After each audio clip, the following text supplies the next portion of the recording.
Hello, and welcome to the Dusty Love Connection, where we explore the dusty, derelict, and downright dysfunctional dating habits of the most unproductive men, aka the Kang's street name, Glocktavius, and his continental cousin, Glocktunde. Hey, girl, hey! Hey, everyone, happy Friday. So, I'm going to do something a little bit different than I've ever done before on this channel, which is going to be like a reaction style live stream because I really didn't have the time to like create content for this week. I had a lot of stuff going on at work. So, let's see. Let's look at the poll really quickly. Oh my goodness, you guys, let me see. Oops. Okay. So, let's see what the poll was. I forgot. So actually, okay, here it is. Let's see which one won. Okay, so we're going to go over Black Bucks Gone Wild, that one with 43% of the votes.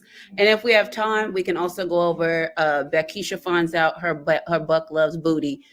Y'all, that video, I really wish y'all would have voted for that video because it's so dusty. But anyway, okay, so let me get the video together and then we'll watch it and I'll do some commentary on the things and we'll also go over the comment section because it's wild. Like the comments under the video are insane. So let me see. That's not it. Oh goodness, did I?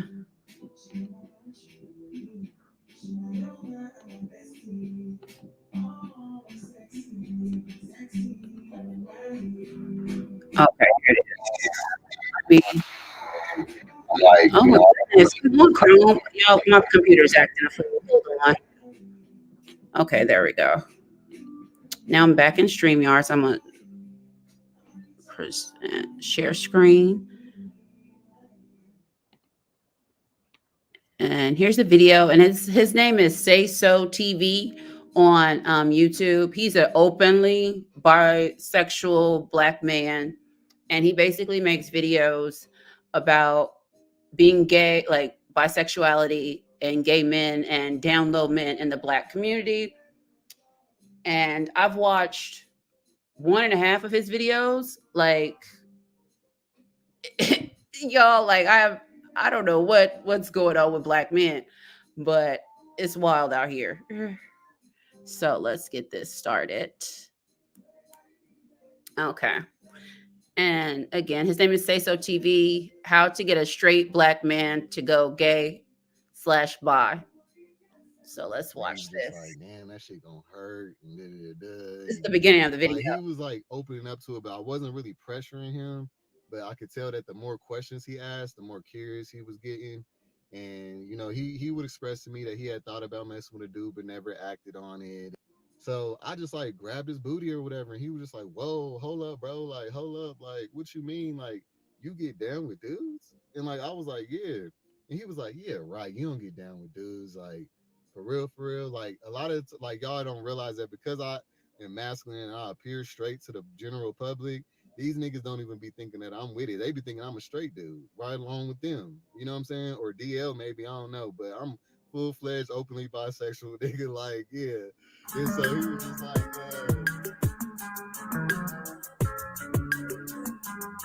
Yeah, that's the beginning of his video. all right, y'all, what's up? Another one that Say So TV. Uh, I'm starting to realize I really like doing my videos in my car, like, cause it's just, shit. I get to really hear myself, and my stepson be bouncing off the walls at the crib, and then I'm always busy, so it's like during my lunch break at work is like one of the best times for me to get a video out. Golly. And so, yeah. So today, I want to talk about these two times where I turned out a dude, okay? I've turned out plenty of dudes, but I'm doing this one because I have been requested to make this video. Oh shit. Hold on, y'all. Let me turn down my heat. Actually, let's turn that off. Okay, so hopefully y'all can hear me better. But yeah, I was requested to make a video about a time where I turned out somebody because on one of my last videos about domestic violence, I did give a short little story about this time where I flew this dude out and we ended up getting into a fight in my car, and that's what ended up being the end all be all. But I ain't going into detail, so I'm gonna go ahead and go into detail about that one and this other dude. I'm gonna give y'all two stories on this one. All right, so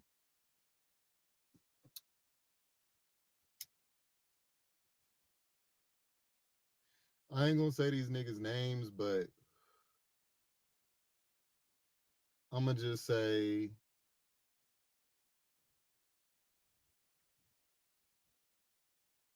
thing one and thing two. I'll just put it that way. So thing one is gonna be this dude that actually thing one is gonna be the story about oh boy that I told y'all about that I flew out from my home city. And then thing two is gonna be about this other dude that I for sure know I turned out that was really straight, and I caught him on the street. He was trying to sell me some weed or some other shit. You know what I'm saying? And I just diverted that, and I ended up getting his number, and I went there. So I'm just gonna tell you all the stories. All right. So now the first one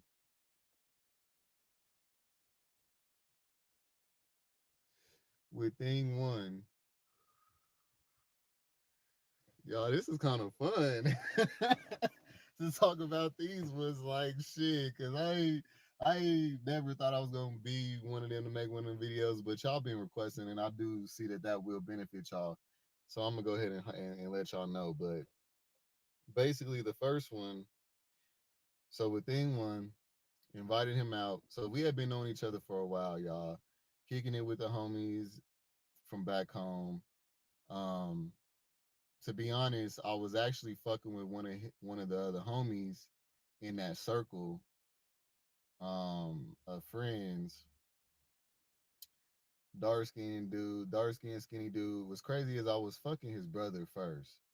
Um, that's how I ended up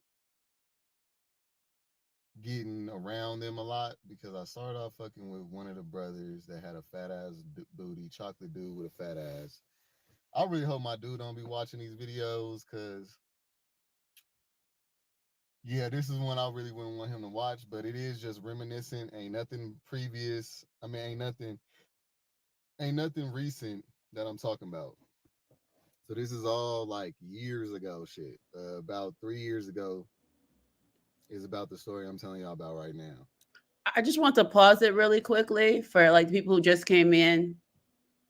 I don't know if y'all caught that in the beginning where he said he makes these videos because his stepson is at home, but then he also says he didn't want his dude to feel some sort of way. So I'm like, I was confused like throughout this entire video because I was like, he has a stepson, but then he's talking about he's with a man.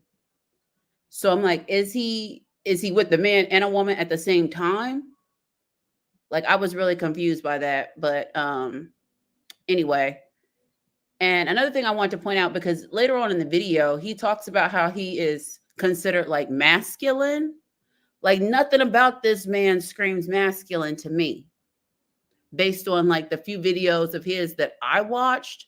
Like maybe he sees himself as masculine because he dresses urban, but like the way he speaks, his mannerisms, this doesn't scream masculine to me at all. Like he's like it's a little sugary to me. Like when he first started opening his mouth and the way he was like smacking and all that stuff, like I immediately knew that he was that this man was like he has sex with other men. But like you'll see later on in the video, like he really tries to play up his quote unquote like being a masculine man. Okay. So basically, I was fucking with. There was these two brothers that's in the hood that always got everybody coming over to the house. They always cool with everybody, just like the kick it spot in the hood.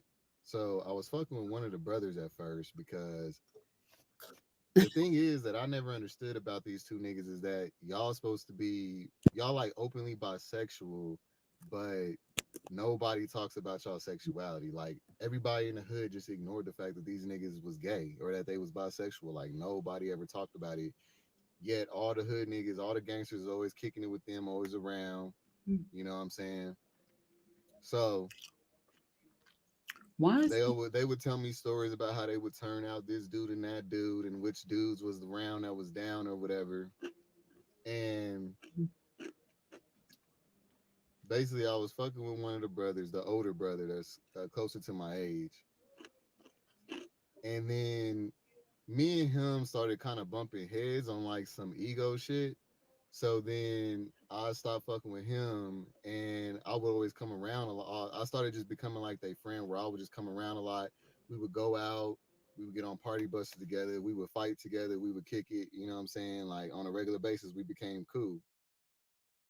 And so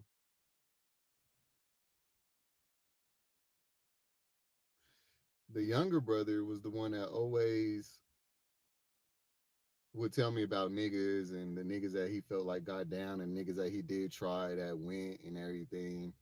So he had told me about thing one, telling me about how one night they was laid up and he was trying to fuck with him, but he didn't want to, or he didn't really go that far, but he was like, I think he like you and all this other shit. I guess dude asked about me a couple times or whatever. But I took it like he just thought I was cool, but bro thought it was something else. Well, one of the last times that I had went and kicked it with them when I was visiting down there, thing one was over there hanging out, but it was just him, and it was like he knew that I was fucking with the other homie because me and oh boy, we stay in the room together while thing one stays out in the living room. You know what I'm saying? But he just being cool as fuck, like hella gay friendly, like he ain't had no problem with us doing whatever we was doing or he even knew what we was doing. Long story short, that night I didn't smash on the homie, but uh the homie had been wanting me to smash. He wanted me to take his virginity, but I didn't end up taking his virginity. He ended up going on doing that with somebody else because I wasn't really into the whole I fucked your brother and now you want me to take your virginity thing. Like it's just like kind of weird to me. But they was the kind of brothers that they didn't mind like sharing niggas and shit. So, but I ain't really fuck with that. So I already smashed the older brother. The younger brother won my dick, but I ain't really pressed on it. But I basically stayed in the room and slept in there with him just because it was a bed. I didn't want to sleep on the couch. You know what I'm saying? We was all out that night drunk and shit. So y'all know how it go. So anyway,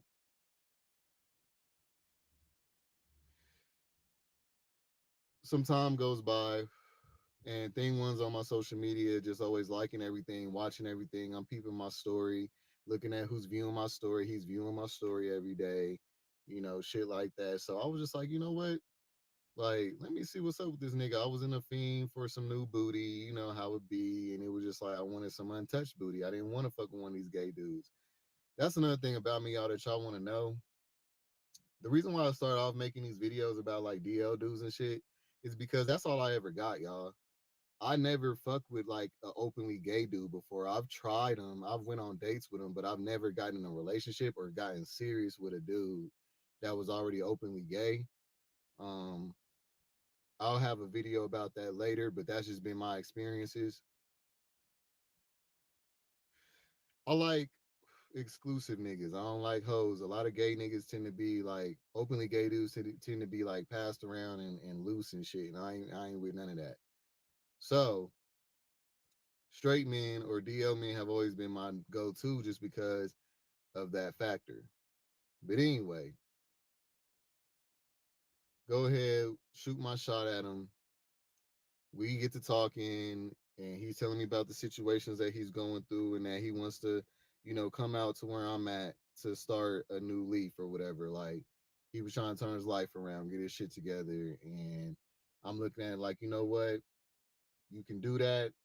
We can see how it go. Even if we don't do nothing, I could at least still, because I still felt like he was like a homie, so it wasn't like if we had to fuck around. But if that was a plus, then that would be cool. But basically, he come out there, and it was like immediately he was so curious about the gay shit. Like, all of a sudden it was just like, so you want to fuck me, or you want me to fuck you? And I'm like, I let him know I was a top. That's when I told him I was the top. I want to fuck. And he was just like, damn, that shit gonna hurt, and da da da. And like, he was like opening up to it, but I wasn't really pressuring him. But I could tell that the more questions he asked, the more curious he was getting. And he would express to me that he had thought about messing with a dude, but never acted on it. And um, shit like this. Also,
Y'all, why was I talking on mute? I'm sorry. What I was saying is that I paused it because you have to break it up so I won't get a copyright strike. But what I was saying is that based on like watching a few of his other videos and how he speaks about the down low or like bi curious, bisexual black men that he's dealt with, what I find very telling is that these men are in when black men seem to be, based on the videos that I don't want to make these grand generalizations, but based on the videos that I've watched, because I fell down this like weird down low rabbit hole a few days ago, like it seems as though black men are able to fully express their emotions in an intelligent manner when they're in a relationship with another man. And I was just like, maybe it's because they feel like the most themselves when they're engaging in this sexual relationship with the man. Because when I watched a few of his videos and how he's talking about the conversations he's had with hood dudes, like I was just like, wow. Not to say like that they were sharing their emotions and how they felt about this man and how they want to be with this man and all of this stuff. And I was just like, so, do black men have emotional openness and intelligence when they're engaging in same sex relationships? I don't know. Like it's very like it's very strange. It's very very strange. I'm about to start it again. another reason why I went for this nigga is because he sags his ass off. Like, every time we would be kicking it with the homies, this nigga would just be sagging. His ass would be so juicy. You know what I'm saying? So I was just like, fuck. Like, yeah. So anyway, I told him all this too. I told him, I was like, he was like, what made you want to holler at me? Like, out of all the homies, like, come on, bro. Like, I'm not, I know I don't get that vibe and type shit. And I'm just like, bro, you don't get that vibe, but like, you always got your ass out. Like, that's the vibe. Like, what y'all don't understand is that that attracts gay niggas or bisexual niggas. Like, so I think you they doing that understand shit, that. that turns us on. So it don't matter if you get down or not. And honestly, that's why I said sagging is the biggest hint, because if you're not sagging, I've noticed there be some niggas with some fat ass booties, but I wouldn't even know because they won't be sagging, and because they not sagging, I'm not lusting for them. So really, with you sagging, you're putting yourself out there, because if you just pulled your pants up, I wouldn't even have came at you like that. You know what I'm saying? I wouldn't even have tried you, because I wouldn't have had seen it, and it wouldn't have spiked my fantasy. You know what I'm saying? So also another dude that, ooh, that's a third one. I might have to add that on here.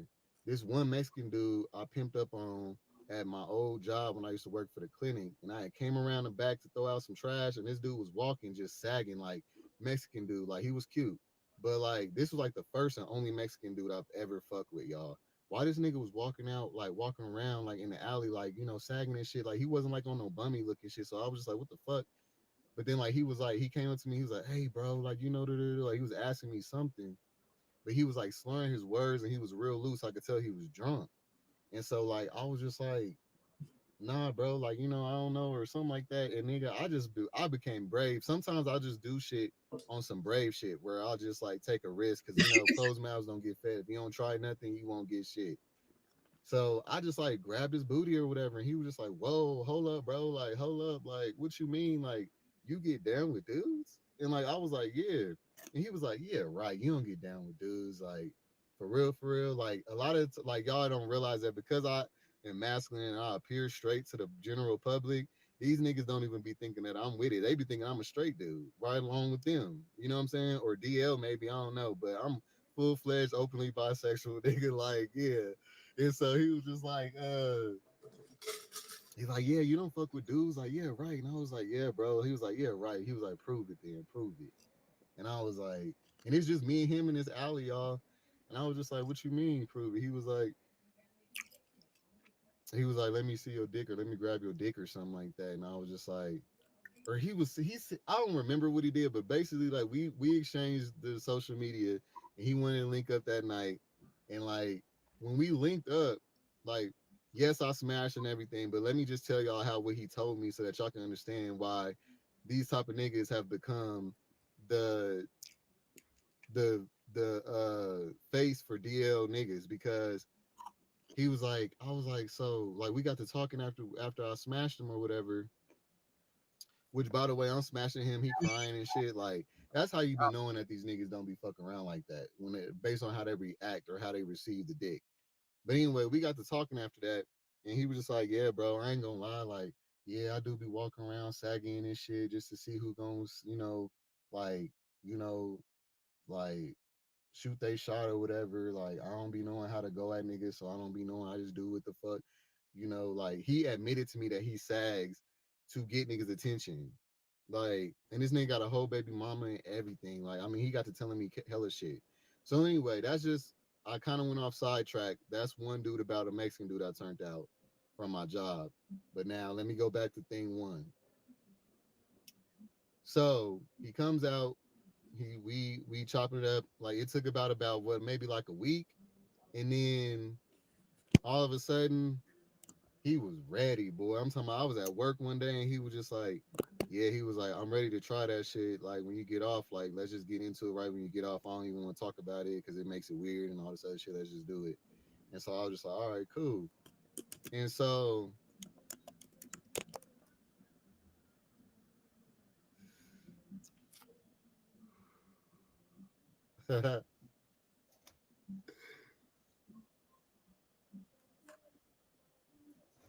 so y'all, I get off work, get to the crib, and so we smoke a blunt and shit. We chopping it up like normal, and then all of a sudden, like, he was just like, I don't remember verbatim, y'all, but I just remember that this nigga, he wanted to suck my dick, and he gave some of the best head. Like, he sucked me up for hours, y'all. I have never been sucked up for hours. Like, I'm talking about suck me up. I bust a nut. He keeps sucking. Okay, I'm gonna have to pause it because this is getting a little graphic. But yeah, it's quite telling because like I always thought that men that sag that was like signaling to other men that they're ready. Cuz I watched a prison documentary like some years ago and they were like the men in prison who sag like that's like the bat signal to let other inmates know that they're down. And so that's been brought, like black men been sagging forever. And I just find it quite telling that he was like, oh, even on the street, like he approaches men who sag their pants. So, I mean, why else would you have your ass out? Like, it makes no sense. Like, none. The same way that how men try to say, oh, women dress sexy for attention, which may or may not be true. Like, are they doing the same thing? Do you have, because I mean, like, I don't know what woman is on the street looking at men's asses. Like, I mean, yeah, there are some women who like asses. I'm a thigh woman myself. But like, why does your derriere need to be exposed for everyone to see? Like, how is that fashion? Like, I never understood how that's fashion. But I guess gotta have that booty. Let me stop. Let me stop. Let me go ahead and play this. Like he became very aggressive about the second time to the point where I had to be like, hey, like let's chill out. Like you chill out. Like you doing a lot. Like I'm not, I ain't in the mood right now type shit. He'd be like, nigga, don't get me like don't get us like don't get a nigga started and then like on this gay shit. Like I wasn't even on this gay shit like that. And like you done got me started. Don't be trying to back out now. Like don't be trying to like he was making me feel intimidated. Like, damn, like nigga, what? Like you really like with the shits now, like out of nowhere. Like off of one experience, just I'm trying to tell you, I get that one experience on them right, nigga, and they will never forget. They will be bisexual. I'm trying to tell you, like, bro was with it. And so I think that that's what ended up getting to the fight because, so just to double back a little bit, because I don't want to be too descriptive, but basically I took his virginity, his head virginity and his bottom virginity.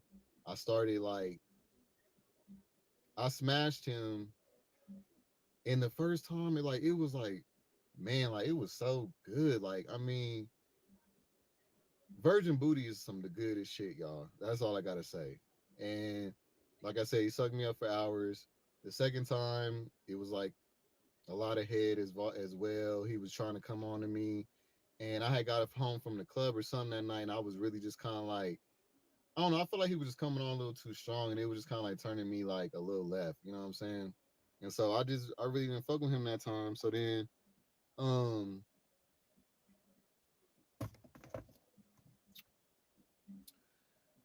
we had a big ass fight. This nigga tried to steal my car. I find him where he was at. Get my car back. He tells me how he only do all that shit and acting all crazy because he liked me and he didn't expect to like me and all this other shit. And so what led up. Hold on, let me pause it for a second. You know what, Jimmy J? I thought the same thing because I was like, mind you, I don't, if a man has never given that Gluck Gluck 3000, like, how does he have the jaw strength to do it for hours? Like, how does he know? Like, I mean, is he putting is it all neck? Because if it's too much neck, you get tired. Like, what? How did he know to have the motions down where he did it for hours? Like, and that's why I was like, these stories, like when you listen to his stories, it's like I almost feel like he thinks these men have never had experiences. Like, is he being okey doked? Because I'm not quite sure. And that's another thing, Andrea. Like all of his videos, if you go to his channel, it's Say So TV, go to his channel and skim through the videos, like almost all of them are about having sex with men. And then the videos that are geared towards women are, there's one label I actually we might go over that tonight because I wanted to watch that one, but I didn't get the chance to. And it was called Toxic Femininity. And then the one in the poll that you guys didn't vote for, and I was like, EBT and Bussy took black men out of the home. He has a video about the emasculation of black men. And when I played the video, because like I wanted to hear what he was going to say, straight out the gate, he's talking about welfare. And I was just like, Sir, the emasculation of black men is a black man sitting online and telling other black men how he likes to suck dick and throw it back. Like, welfare didn't turn you into a bottom nor a top. So I don't know how your mama getting welfare somehow correlates to you sucking and fucking men. Like I don't know. I don't know, y'all. I don't know what the causation or the correlation, because it made no sense to me. But like I'm glad you pointed that out, because all of his videos that are about women seem to be about toxic femininity and how black women are like the scourge of the black community, and somehow black men are just lost in this homosexual sauce because they don't have fathers. It's a mess. Like he's a body Up into the mush fight was mouth. like he basically was telling me like as we was fighting or before we started fighting was like basically like I got him fucked up because he wasn't even thinking about niggas and dick or nothing like that up until I presented that to him, and then now he be wanting it and don't know how to express it, or basically like I done turned him out and he's dealing with like PTSD of it or some shit. Like he was dealing with it like in a way where he was battling himself, and like I'm just telling y'all this part because we always talk about the fun times that we have with turning these niggas out, but we never really take the time to realize what that can affect them, how that affects them, and also how it's going to affect you being the dude that turns them out. It's a lot of responsibility taking a nigga's virginity, taking anybody's virginity, let alone a nigga that's supposed to be straight. You know what I'm saying? And you take his manhood in a way to them is how they look at it. Well, some people react differently. Everybody reacts differently to that. I've had niggas ignore me, ghost me for it, for taking their virginity. Like I've had niggas be on my nuts. I've had niggas uh they can all act different. You know what I'm saying? You can't really gauge how they gonna take that. And first of all, like he says, taking someone's manhood or, turning them out, you can't turn out a straight man. Like, there's no way. There's no way. He's not going. Like, I don't believe a straight man would just like, if you're bi curious, then sir, you're not straight. And then to get flued out, like you got flued out for the D. Like you were ready to go, sir. And then to get there and you say this man had that gluck gluck 3000, no gag reflex, it makes no sense. It makes absolutely no sense. And it's weird that how he, as an openly bisexual man, is making excuses for down low men. It's like, I don't, it's so strange. It's very, very strange. It's very strange.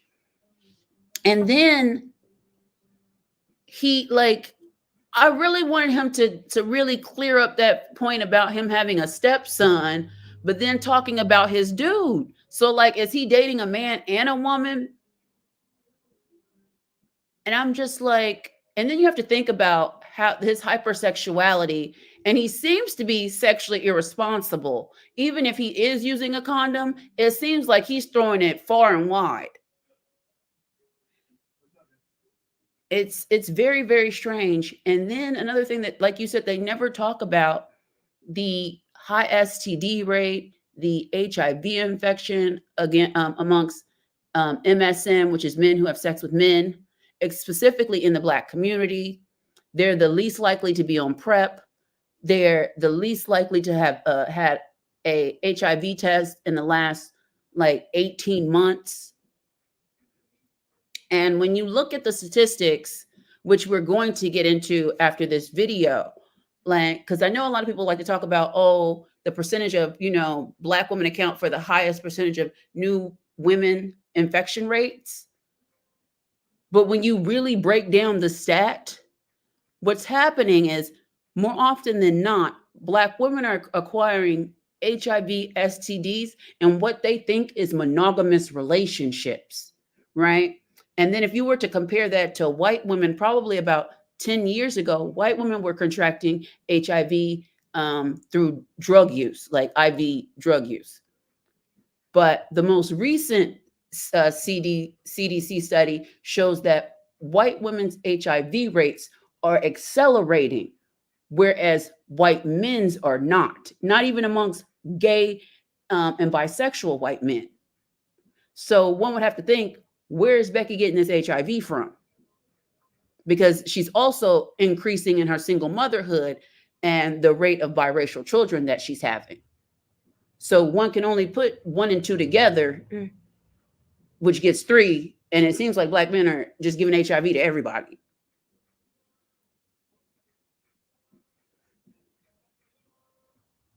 And like, we're going to look at this other study that this man, because black men are considered respondent sample sizes, and respondents basically in scientific research is a population or a group of people that are hard to survey,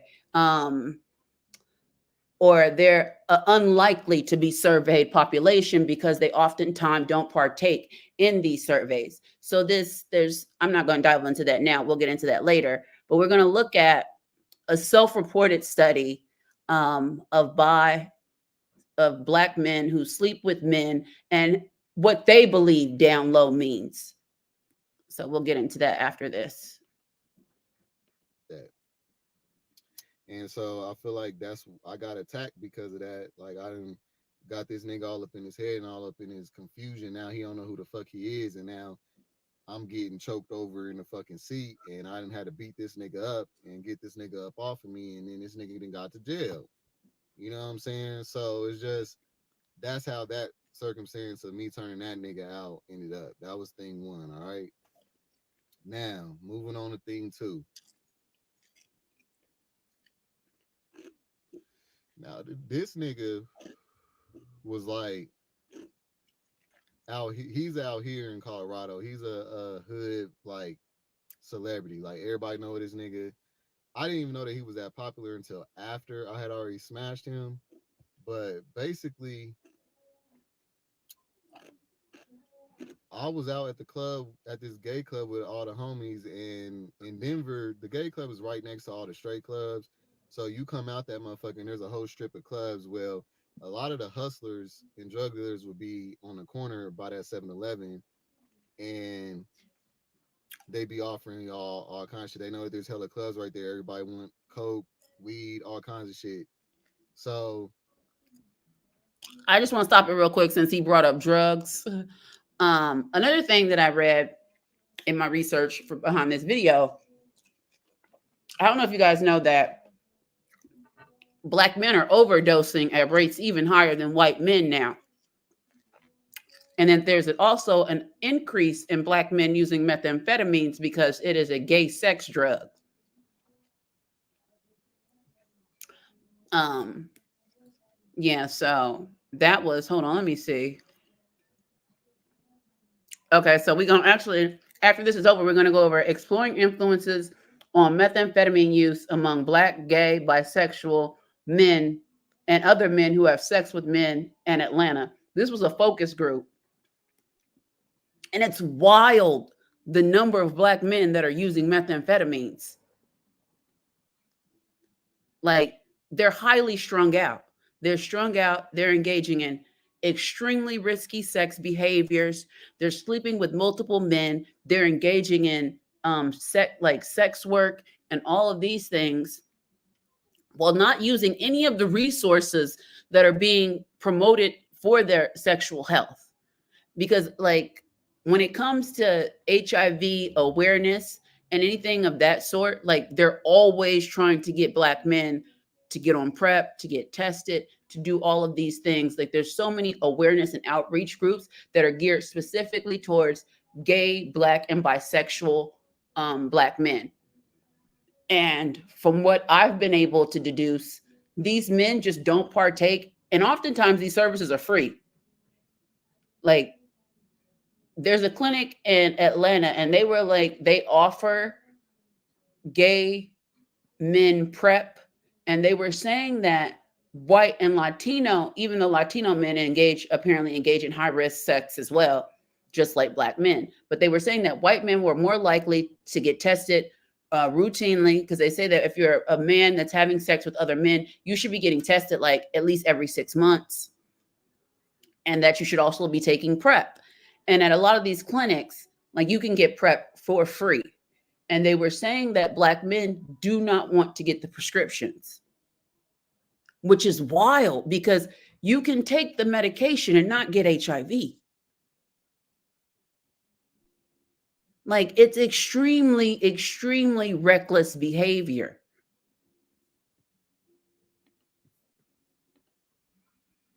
The nigga basically, we walked to the car. We get in the car. This nigga was like, "Hey, bro, like you wanna, you want this, you want that type shit." And like I was like, "Nah, bro, I'm good." And he walked off, bro. When he walked off, when I saw that nigga's ass, y'all, like I'm talking about, I was like, damn, that's always it for me is the booty. Like the sagging shit gets me every time. Like real shit. Like no shade of my game, but that's the reason why I think niggas that sag get down because every nigga I've tried that sag, they go, nigga, they go. Okay.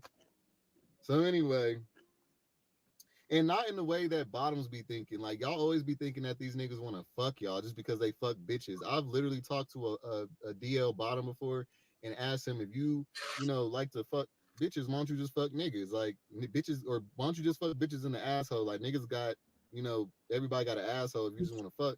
He's like, nah, bro. Like I fuck with niggas because they have a dick. Like that's the whole point of fucking with niggas for they dick. I can get pussy whenever I want. I don't want to fuck a nigga. I want to get fucked by a nigga. Like I'm like, whoa, okay, got you. But anyway, so this nigga was like trying to sell me some shit. So I was like, nah, I don't need that. But hey, bro, like, can I get your number and I'll see if I need it later or whatever? And so he was like, yeah, cool. So he gave me his number I and bet that shit was some shit, I went and drop off the homies. I hit that nigga up just on some just to see if he would go. You know what I'm saying? Like you just gotta try. You know what I'm saying? You just gotta try. Like all different ways that you just gotta try. Cause a closed mouth does not get fed. So I was just like, hey, bro. Like I texted him, I was just like, hey, bro, like you ever mess with a dude or something? I don't know. I was drunk, so I was brave. But I know I just went straight in. I ain't doing that whole I'm about to be your friend, play your friend for 2 weeks to a month, and then try to shoot my shot later or get you while you drunk one night. That's not the way. If that's your approach, that's cool, but that ain't how I do it. All right. I'm straightforward. I didn't come out the closet to be playing them games. Like they can play them games with them other DL niggas. I'm not DL. I'm shooting my shot. If you want to turn me down, fine. But if not, then hey, let's do what it do. So basically, the nigga was just like, nah, he hasn't and shit. But like, he was still talking to me. So I felt like, all right, well, you tryable then. So I was like, well, shit, you want me to link? Can I come back and scoop you up or whatever? Like, what you doing the rest of the night? You want to chill type shit? You want to smoke? And he was just like, yeah, we can smoke, bro. Like, that's cool. So like, he was like, yeah, you can swoop me up.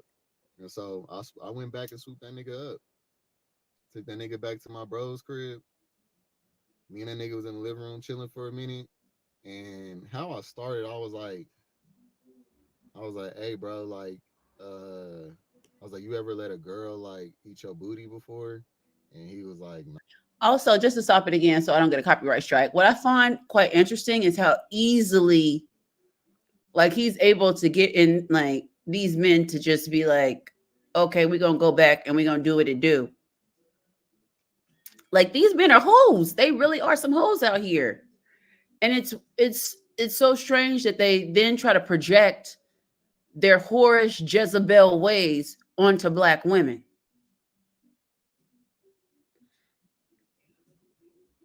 Oh, I could believe it, Coco, because I knew a bunch of when I was in I knew a bunch of what's the ones that wear the red and white, the kappas. I knew a lot of gay kappas and omegas. Omegas was always on some weird nonsense. But I just find it quite strange that these men that are playing up such toxic masculinity or then turn around and engage in homosexual activities. Like, I find the juxtaposition of the two to be very fascinating because it's like they're playing up the most toxic, violent tropes of manhood while allowing a man to bend them over. And then once we finish this video and we go to his comment section, like it's a lot, like he has like tons and tons of comments on his videos from what I assume are other black down low bi curious bisexual men, and the stories they tell about dealing with married black men that have girlfriends, like I really believe that black men want to destroy blackness, because why else would you be engaging in such risky behaviors and not only subjecting yourself to a disease you can never get rid of, but what if you were to have a child? Like you infect your wife with HIV and now you have a baby that's born with HIV, because that happens a lot in the black community. Like I've watched several videos of very young black girls who were born with HIV. And it's just like, I don't want to say that their lives are being robbed, like, but they are. Their entire existence is being stolen from them because a man has decided to sleep with a man and bring that dysfunction back home to his wife. Like, black men want to destroy every aspect of blackness, and they use the only tool that they have, which is their dick. If it's not their dick, they picking up guns. It's either or. There's no in between. And then to like what I noticed in the comment section of a lot of his videos are black men blaming black women for their sexuality. I'm like, sir, black women aren't even involved in this. How can you blame a black woman for you letting a man blow your back out? Like, it makes no sense. And then, like, they're always talking about how black women love these effeminate men, blah, blah, blah, blah, blah. And that couldn't be far from the truth. Black women want a masculine man that handles his business and takes care of home. I don't want a man that's putting on my drawers while I'm at work.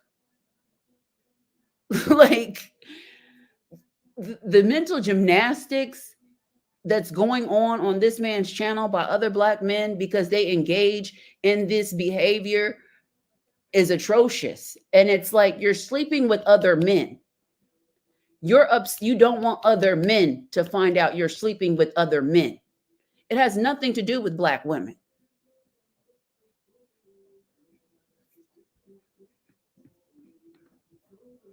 Nah. And I was like, well, shit, like, you wanna? I was like, you wanna try it? Like, you wanna see how it feel, whatever. And he was just like, my ass. Like, he was like, nah, bro, not my ass. Like, I'll send you a picture of my dick or something. Like, but nah, I ain't trying to play. I don't want to play with my ass and shit. And I was just like, all right, bro. Like, and basically, like, shit, we got to. I basically was like, nah, like, I basically acted like I was gonna like suck this nigga's dick or whatever. And so I get over there, like I sit next to him and I get to like, being a little more comfortable than a nigga really usually would. And like he wasn't moving, he wasn't like budging, like he wasn't like getting uncomfortable or like trying to leave or nothing. So I was just like, I mean, shit, this nigga already knows what it is with me. He already know I get down. So like I was like, fuck it. Like I just started treating this nigga like he was a regular bottom, like, you know what I'm saying? And so I put my hand on the nigga's thigh or something. He didn't like. He was just like talking to me about how he felt, about like how he had been curious about niggas. They always come out talking about how they've been curious. They've been curious. It's never, oh, you just turned me out. It's they been curious, and I was just the first nigga to actually be brave enough or whatever. So that's what I'm saying. So basically, I go to start like sucking this nigga up, playing with this nigga dick for like maybe like even a minute, because I can't suck dick, y'all. I can't even cap. Like, I can't suck dick. I get to trying to suck some dick and my whole jaw starts locking up. Like, I just cannot suck dick. Like, I be wanting to for my nigga and shit for whoever I'm with because I be trying to please them, but it's like that shit, it'd be hard for me. I have to like, yeah. So anyway, I didn't do that shit long, and then I ended up like getting this nigga to turn over, like lift his. Yeah, I got the nigga to turn over, and I like tried to eat his ass, and he was like, "Nah, hell nah, bro. Like, nah, bro." Like he stopped then. He did stop then, and then he was just like, "Yeah, bro, I'm ready to go or whatever." So I took his ass back. Why the fuck this nigga hit me up like the next day or so? I thought I was never gonna talk to him again. Why the fuck this nigga hit me up like the next day or the day after that and was like, "Hey, bro, like let's chill. I'm down to do whatever." And da, da, da. And like he was like, "I'll be down with it if you just can like throw me some change like to help my kids." Like I'm really just out here hustling for my kids and shit. So now he down to take dick for his kids, y'all.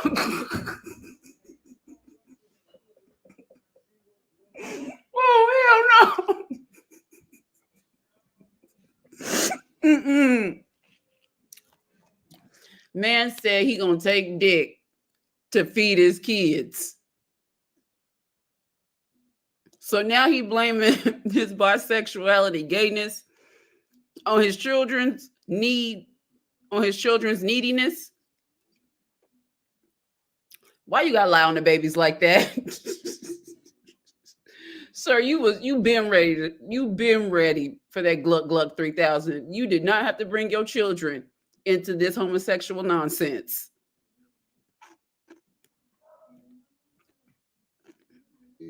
And so I was just like, shit, I ain't never been no trick before, nigga, but shit, nigga, for a straight nigga, some real straight booty, some untouched cakes, I might go ahead and throw a little piece of change. You know what I'm saying? So basically, y'all,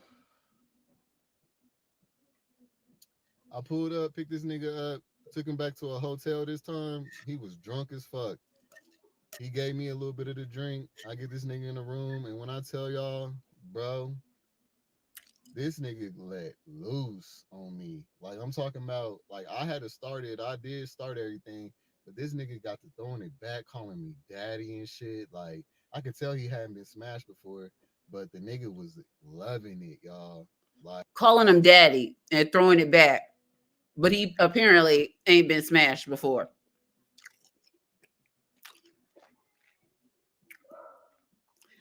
Like, I've never done anal, but I can imagine that it must be painful, especially for a man. And then he in there throwing it back and calling him daddy. Nah, he done been around some dick before. Exactly. An actual father calling another man daddy. like he enjoyed the fuck out that. Like I enjoyed it too. Like him calling me daddy and shit, and just he even started orchestrating shit like let's do 69, like let's try 69, bro. Like I want to do 69 with a nigga and like so we did 69 and shit. Like, but the niggas booty was so fucking good. Like, anyways, You know what? This sound like some sugar daddy stuff. Like, oh, you tell your sugar daddy you ain't never done this before. And then you get in there and you go to town. And now you done turned the sugar daddy out because you trying to get the money from him. This don't make no sense. Like, I know a finesse when I hear one. Like, oh boy sold him a dream and went in there and gave him that work. so yeah, um, Yeah, y'all. I don't know if I'm be able to post this one. Shit, I'm nervous as fuck. Cause just even talking like that, if I heard my dude reminiscing and talking about shit like that, I wouldn't like it. You know what I'm saying? So I just hope he ain't really watching my shit. But baby, just know if you are, it ain't nothing but you now, and I don't give a fuck about nobody else. I'm settled down. I'm just giving my content to these niggas, okay? But anyway,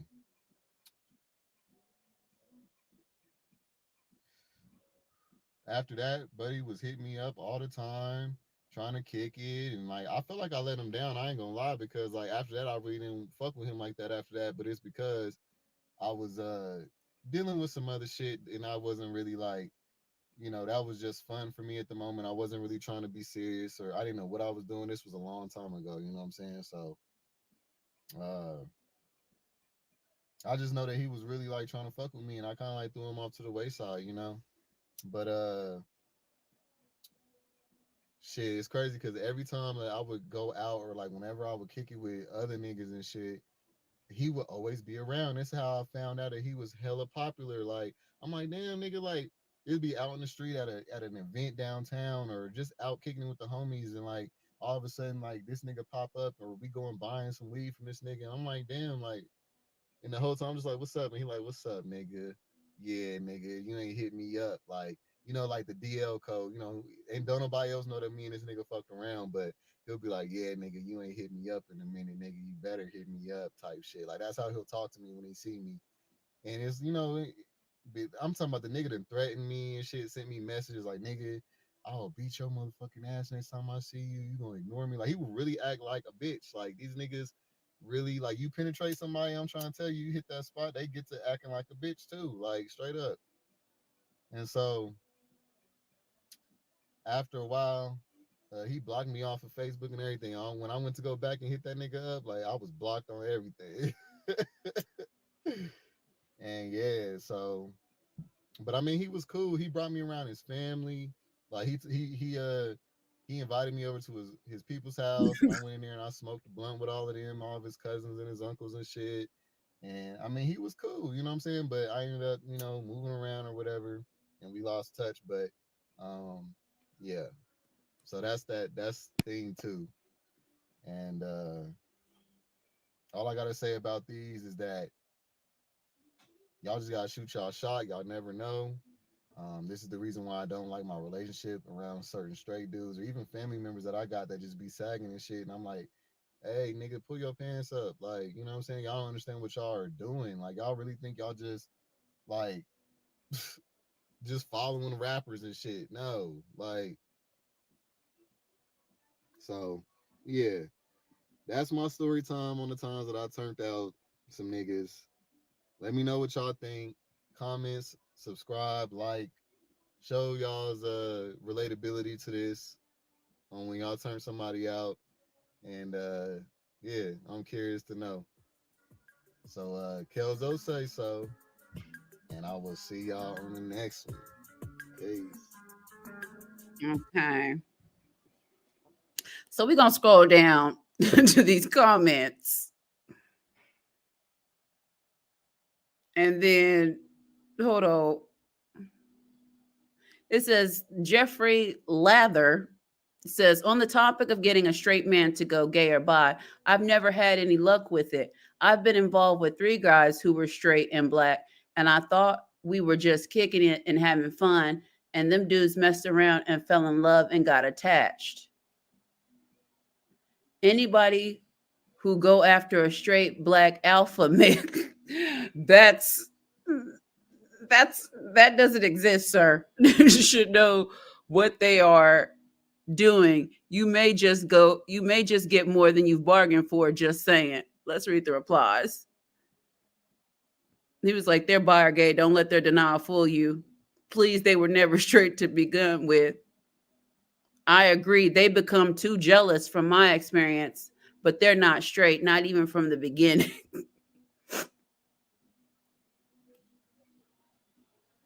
It says, as a gay black man, I hardly get hit on in public by gay men. It's usually down low by and or married men, never fails.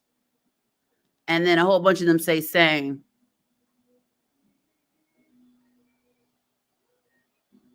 And then look at, I wanted to read you because this comment, this one caught me off guard. It says, whenever I'm out and shiny females and men got to be checked by the female he's with because she catches on quicker than he gave his attention to me. I laughed to myself, and a bartender told me that dude left his phone number for him to be called if I'm ever here.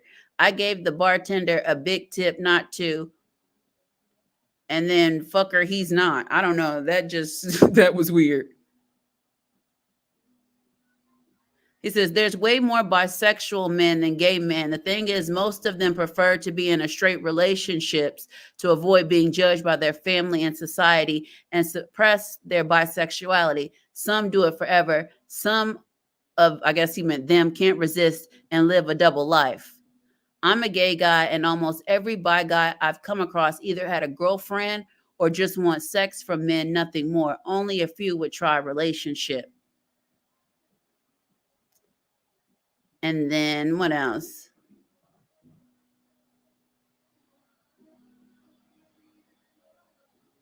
Okay. He said, I enjoyed your story. He said, so a person gets in the room and throws it back on you, and you think that was his first time doing it? Oh my goodness. I'm gonna have to pour bleach in my ears. But yeah, y'all, like, okay, and since we got time, we gonna watch this Beckisha who found out her buck like the little bussy on the side, because it's her story don't make no sense to me, and I want y'all to hear it too, because like it just seems odd that she didn't know. Like y'all gonna hear the things that she says, and I'm be like, no, you should have known this man was gay from jump. And then she's out here with these horrible braids in her head. Hold on, let me share the screen. Because somebody was like, let's just do all of the videos. And I'm like, you know what? Why not? I don't have nothing else to do tonight. Let's see. Okay, there it is. Let's play this one. Okay, so I want to continue the story. I'm gonna try to make it quick as possible because it's really a lot. Um, so after he left, he was gone. He disappeared. He was embarrassed. He got caught. Um, he came back after a few days, and I realized that I was gonna have to play cool. So I played cool. We had a conversation. That's when he admitted to me that some of them looked better than women to him. Um, and I knew that I was gonna have to bring it out of him. I knew that he had lied so much and manipulated me so much. He had really tricked me into thinking somebody that he wasn't. It was absolutely unbelievable that this person was saying this to me, that this was my husband saying these things to me. And I almost threw up again. Like, I got really sick to my stomach. I got really upset. So when we got home, I knew that I just had to play cool and just let him really expose himself to me. Like, I really had to see, I really needed proof because this is fraud. We just got married. You could have told me this before we got married. I didn't have to marry you. You didn't have to marry me. But this is something that you should have had told me before we got married. You should have given me the opportunity to make that decision myself instead of trap me. So when we got home, that's when, he basically showed me what he likes to do, the people that he likes to watch. And that's when I knew it was real. It was undeniable evidence and proof that it was what it was. And I immediately filed for divorce the next day. I exposed him to everybody. And that's when he really kind of went crazy.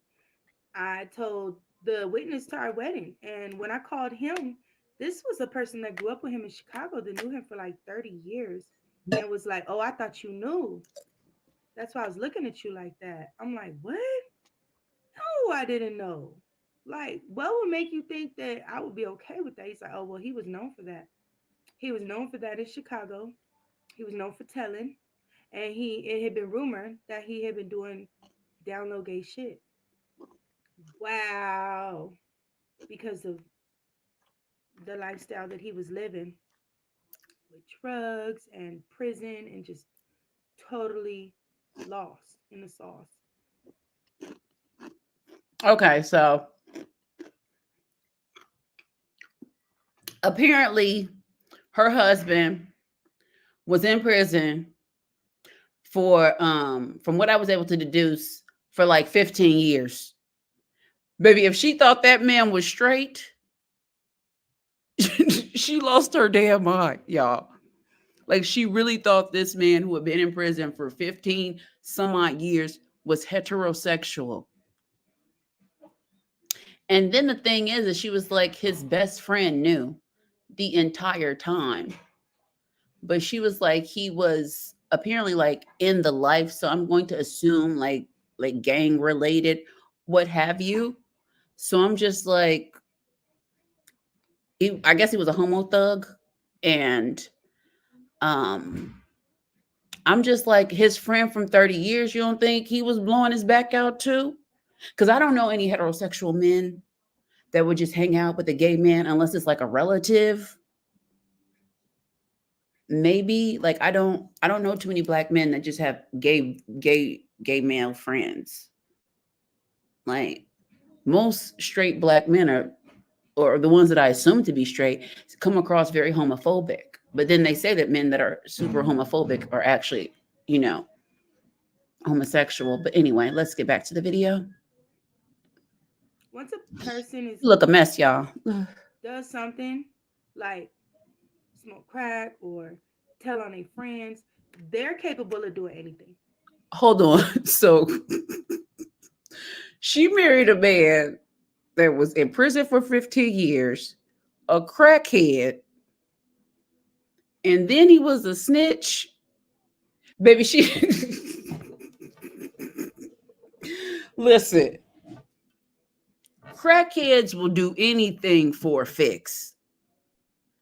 Any junkie.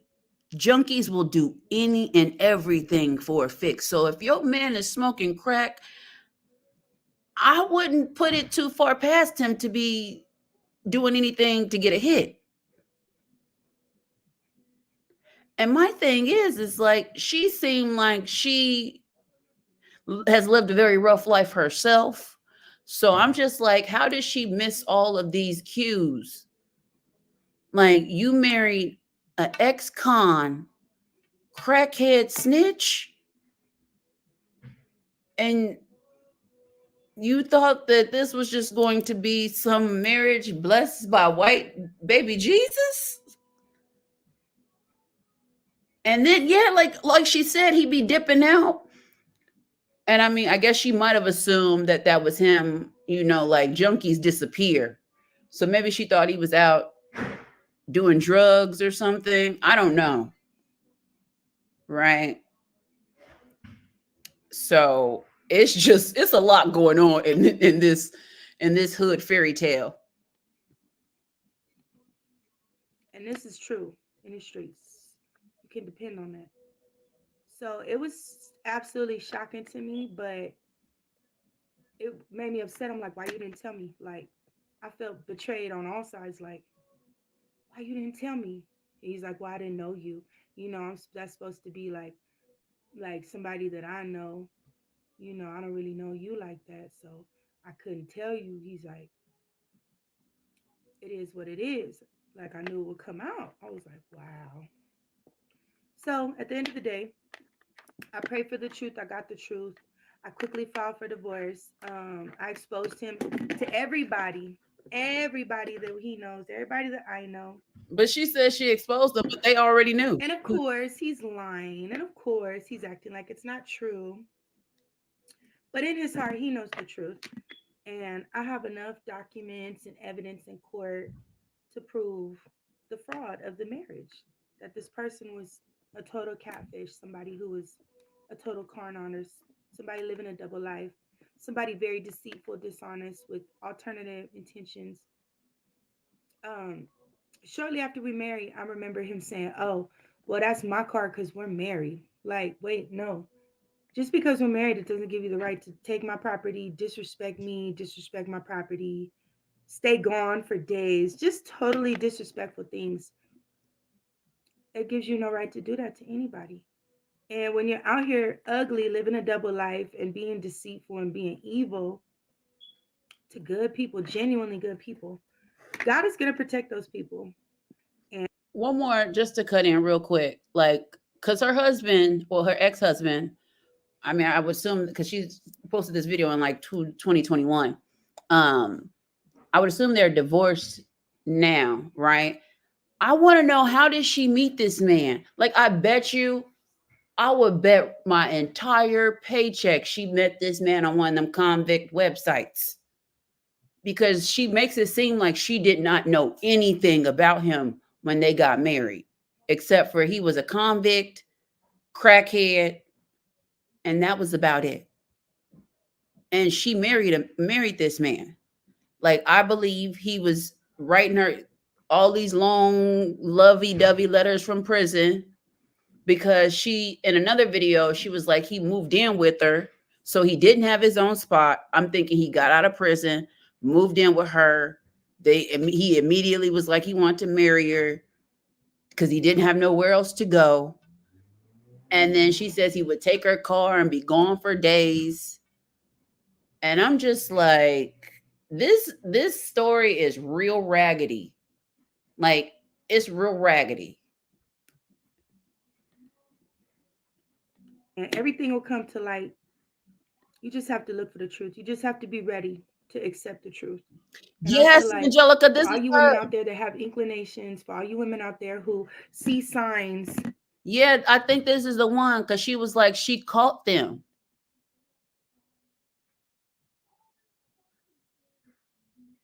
Yeah, I think she, because in another video, she said that he was trying to deny it, but she was like, how can you deny it when I saw it with my own two eyes? Yeah, so he was getting his back. I don't know if he was getting his back blown out or if he was blowing out someone's back, but she caught him in the act. And that's why they went home. Mind you, I don't know why she would even get in the car with this man after you just saw him doing what he was doing. She said they went back home, and then he showed her videos of this type of stuff that he likes. whether he's spending too much time with his homies, whether he's sleeps all day and is out all night, they really, these people are really active during the nighttime. She said they acted Um, during the nighttime. signs where he's, touchy feely with his friends, signs where he's wearing your shoes or your things, like things that no man should do. Like, I'm a woman, I have first slippers. You shouldn't wear my first slippers. As a man, you should have more pride in yourself. So, you as women, we just have to stick with our intuition. And gay is gay. A duck is a duck. A giraffe is a giraffe. A dog is a dog. A cat is a cat. Some dogs think they're cats. Some dogs act like cats, and some cats act like dogs. But it doesn't matter how a person acts. At the end of the day, it matters what they are. So you can act like you're straight, but when you're involved in gay activities,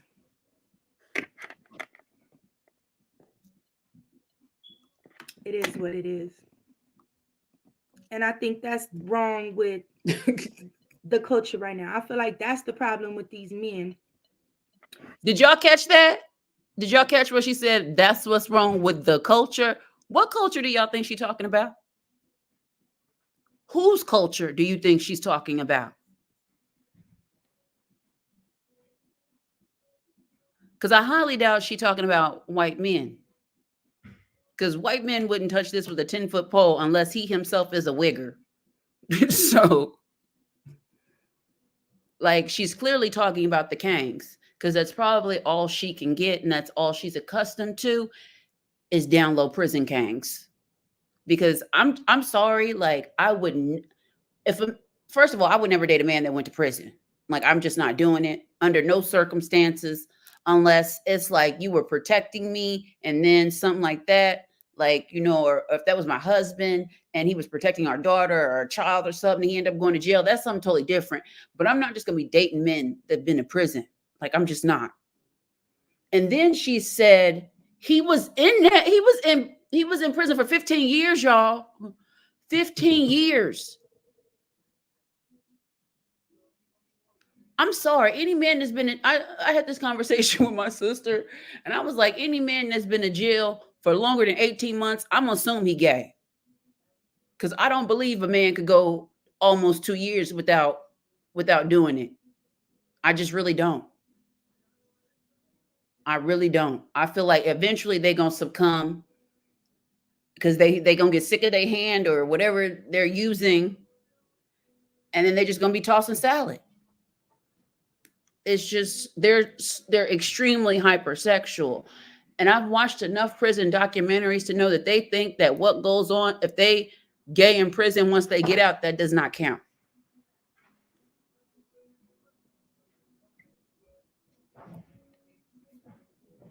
It's like a mental disease. Like they think because they do it in prison, it's not gay.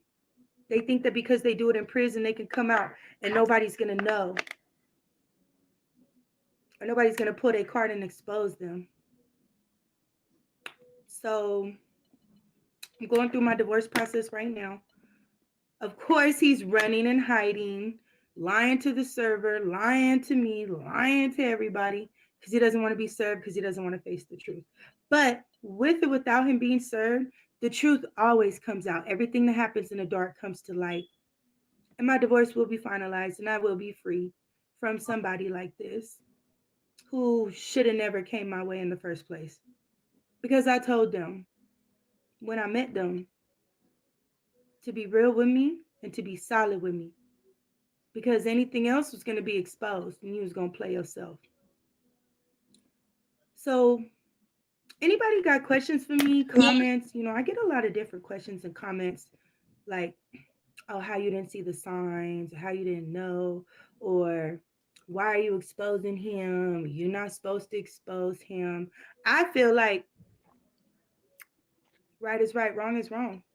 And we as women should have the choice to know who we dealing with. What are we getting into? What are we signing up for? Because that type of lifestyle puts everybody at risk.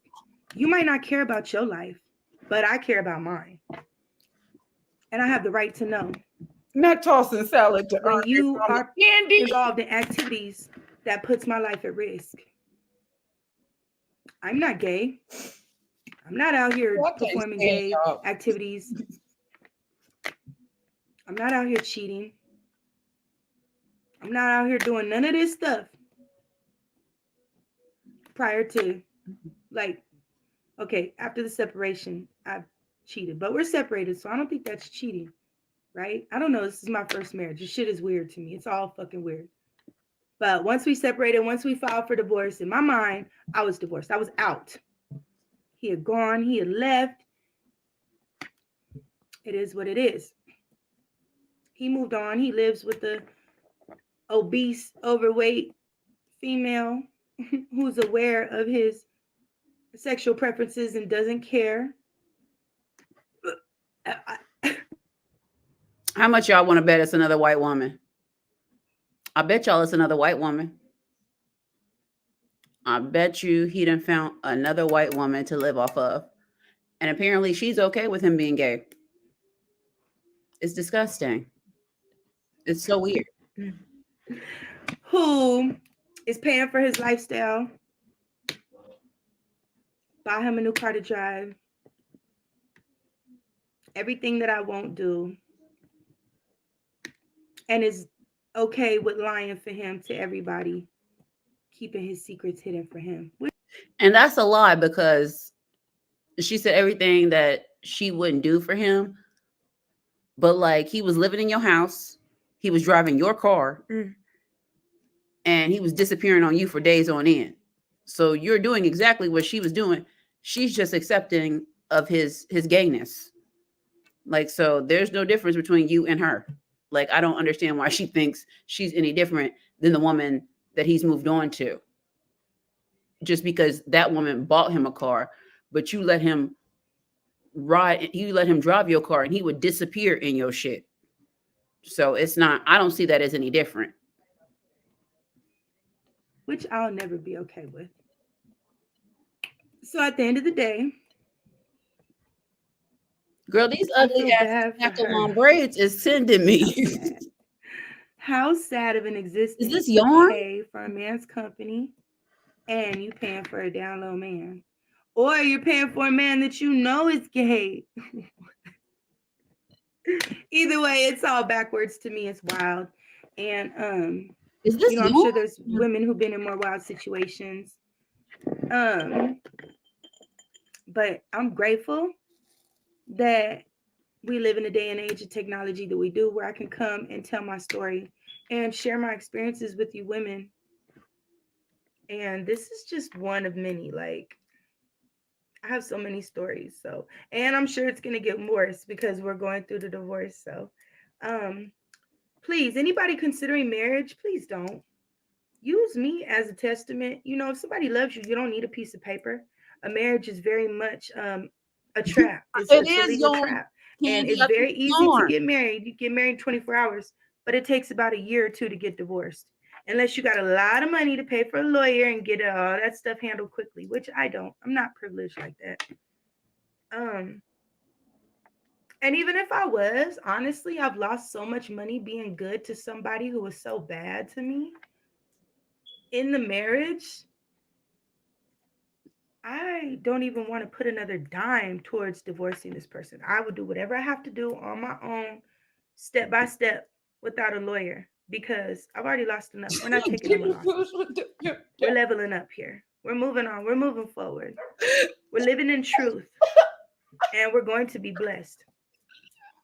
So, everybody out there Oh God, dealing Candy. with evil, lying, deceitful people, please watch them. Because if they're already evil and they're already lying and they're already deceitful and living a double life in one area of their life, you never know what the other areas are.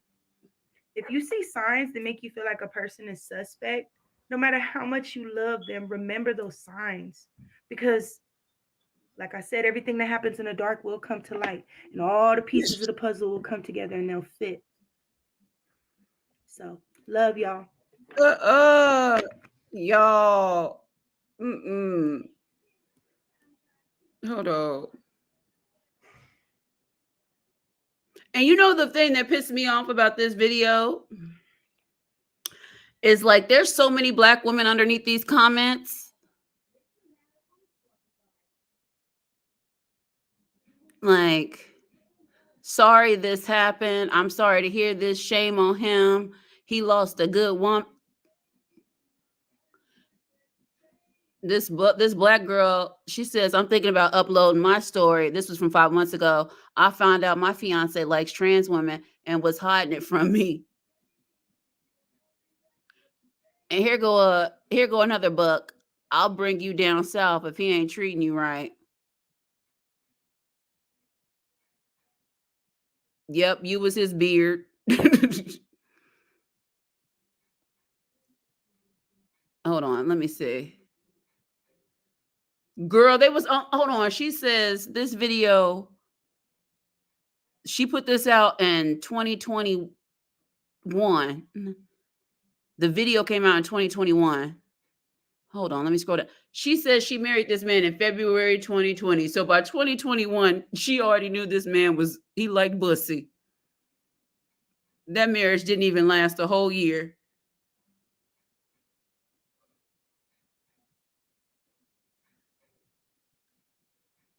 He was like, I'll be loyal and solid to you. Let me holler. And then somebody said, what culture are you referring to? And she gonna put mine. Bitch, you lying. She was lying. Cause like she wasn't talking about white culture. No, she is. She's a good woman.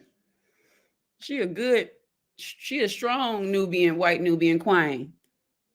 Y'all want to watch that other one? Hold on, let's go. Do y'all want to watch some more of that Say So TVs? Cause like, baby, actually, let me get into these stats. Let's look at this abstract right here. Let me share.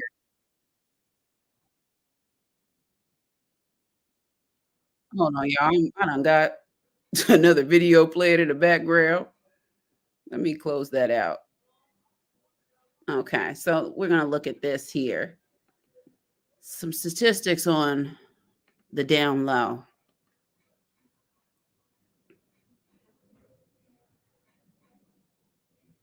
Okay, there we go. I'll say Black men who have sex with men and the association of down low identity with HIV risk behavior. Okay, the abstract states Black men on the down low have been considered prime agents of HIV transmission in the Black community, despite little empirical evidence, which is some bullshit, because we'll get to that later on, and what he's calling empirical evidence. We assess the relationship between down low identification and sexual risk outcomes amongst 1,151 Black MSN, that's men who have sex with men. Down low identification was not associated with unprotected anal or vaginal sex with male or female partners. Future HIV prevention programs research should target sexual risk behaviors of Black men, irrespective of identity, and not focus on the down low. And this makes no sense, right? Because the statistics show that gay and bisexual men are the largest transmitters of HIV in the Black community. And oftentimes these men are on the down low. They're living double lifestyles. So I think it's scientifically like a farce to say that they shouldn't focus on down low, irrespective of the identity, when it is these men that are spreading the HIV the most. But I really believe that oftentimes when you have researchers that aren't part of the culture, like they're using their racial identity and trying to put that on to Black issues when it's like we're living in totally different realities. Okay, so it says the term on the down low has been used to describe Black men who identify as heterosexual yet put their female partners at risk for HIV infection by secretly having homosexual sex. Black men on the down low have been implicated in the popular press as the prime agents of HIV transmission in the Black community. However, the extent to which the down low is associated with HIV risk behavior has not been qualitatively examined among a large sample of Black men who have sex with men. So basically what they're saying is because there hasn't been robust studies on, down low Black men, and if they're giving HIV to Black women, which makes no sense because down low men would be in the population of gay, Black, bisexual men, right? And if you're saying that most of the HIV in the Black community is coming from bisexual men who get Black men who identify as homosexual, gay, or what have you, it would only make sense to assume that a large portion of these men must be down low because Black women, there's studies that say that Black women are acquiring HIV in heterosexual monogamous relationships, right? So I don't understand why they're like playing around with it when you look at deeper into the studies. Like, you don't really need a quantitative study to put those two things together. So that's that on that. And then it says, we sought to assess whether or not down low identity is associated with greater sexual risk behavior with male or female partners of Black MSM, men who have sex with men, right? It says, Brothers E. Hermano study recruited Black and Latino MSM to examine factors associated with high risk behavior and HIV infection. Men were enrolled from May 2005 to April 2006 in Philadelphia, Los Angeles, and New York City. Candidates had to be 18 years or older, self-identify as Black, African American, or Latino, and report sexual intercourse, oral, anal, or mutual masturbation with men in the last 12 months. Participation was open to men who were HIV positive, HIV negative, or of unknown serostatus, which basically means they've never had an HIV test. Respondent-driven sampling was used to recruit participants. And I mentioned that before. Respondent-driven sampling is basically using a population that typically people don't identify in these studies, right? Or they have a difficult time. That let me get the actual verbatim. No, that's snowballing sampling. That's not what I want. Basically, like, it's hard to reach populations. Like, these people don't partake in these sorts of studies. Like, this just isn't part of what they do. So anyway, the respondent dribbling sampling was used to create recruit recipients and listen, I could pronouncing the word right. Participants completed an auto computer assisted self interview, right? So then again, how much validity is in actual this testing, because it once again is self-reported. So you take this with a grain of salt. All participants, except those who disclosed during screening that they had been previously diagnosed with HIV, received pre-test counseling and were tested for HIV antibodies using a rapid oral HIV antibody test, which is like, I think it might have been like the Western blot test, right? That's basically a test where they separate the proteins. They take your blood, they spit it in a machine to see which proteins float to the top, and that's how they identify whether or not you have HIV. And so participants who preliminarily tested positive on the rapid test and those who disclosed during screening that they were HIV positive provided a blood specimen for confirmatory testing through the Western blot assay. Our analysis was restricted to data collected from 1,151 Black men in New York City and Philadelphia. Now, here's when we get into the meat and potatoes of what these men feel like down low means to them. Identification with down low was assessed by the question, do you identify with any of the following terms? Check all that apply. Queer, same gender loving, in the life, on the down low, none. Men who checked on the down low were categorized as identify with down low. All other men were categorized as do not identify with the down low. The meaning of down low was also asked of respondents and worded as follows. Recently, people have been talking more about the down low or DL, but this may mean different things to different people. We would like to know what DL means to you. Which of the following do you feel best describes who DL men or on the down low means? Check all that apply. Extremely masculine, always on top, always tops, men who penetrate other men during anal or oral sex, less likely to have HIV, have fewer male sex partners than gay identified men. And then DL only refers to Black men that have wives or girlfriends, only have male sex partners. I don't agree with any of these. I've never heard of down low. Right? And what they found is that Black men identify DL as extremely masculine, always tops, and is a never, like, he never allows anyone to penetrate him. And they do not see themselves as bi or bi-curious or any of those things, right? So for them, being DL doesn't really have anything to do with whether or not you have a wife or a girlfriend. And so in the study, out of all 1,151 men, right, only 31% identified with the term down low, right? And then, although these men still have sex with men, 11.1% reported being straight or heterosexual.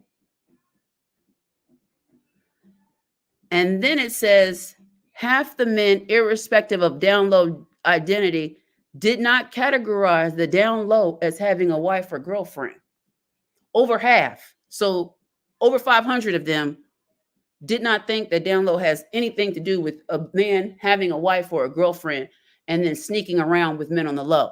Like, for them, being down low means you're an extremely masculine man that tops and never bottoms. That's wild, y'all. That's wild.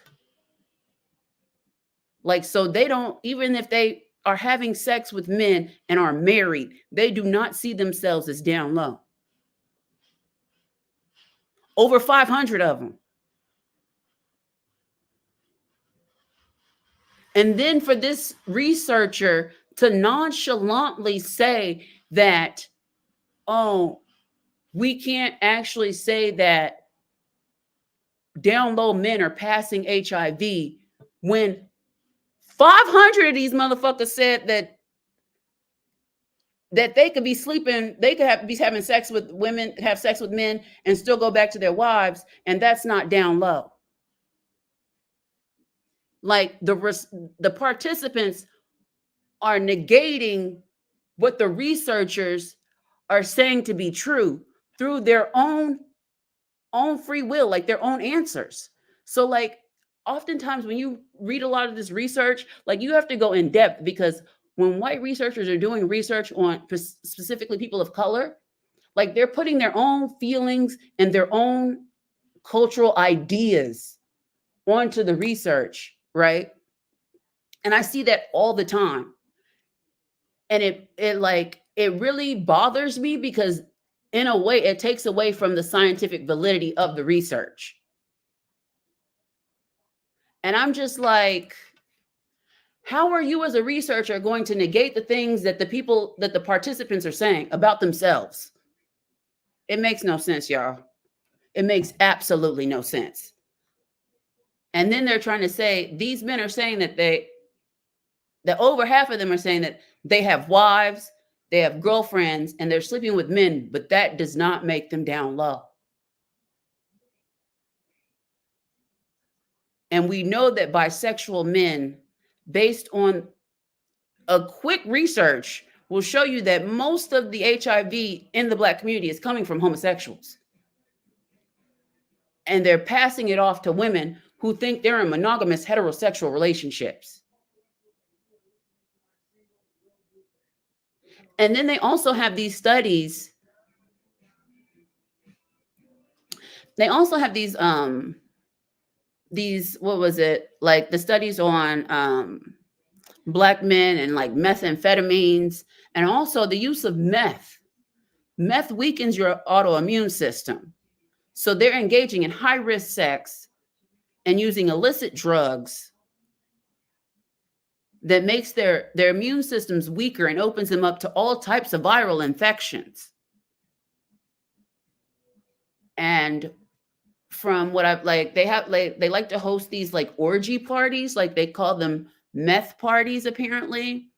And it's just a bunch of men high as kites on drugs, just engaging in like, it put me in the mindset of what I would think like a Greek orgy was like. And the man was talking about, he was like, there was a sea of men everywhere, and it was just like sex. I was like, it was so disgusting. I was intrigued, but it was very disgusting to say the least. And it's just like, and he also went on to say that at a lot of these parties, like because the men are high and they're under the influence, they're engaging in very high risk sex activities. Like they're having sex with multiple men at a time. And he was like, a lot of these men, there was a Black man that was talking about this. He was like, because he was like, oh, you know, he only does meth at like these parties. Like he doesn't use meth, you know, outside of that. And he was saying that a lot of these men have wives, they have girlfriends, like they live regular everyday lives. And apparently it's like it's very underground, and they host these parties in different cities. And I was just like, I was shocked. And I was like, oh, so Black men can get together to have orgies, but they can't get together to turn their communities around. That's very telling. It's very, very telling. Oh my God, Jimmy, stop, stop. Y'all want to watch another video on that man's channel? Or have you heard about the Kentucky mom that unalived her 2 children?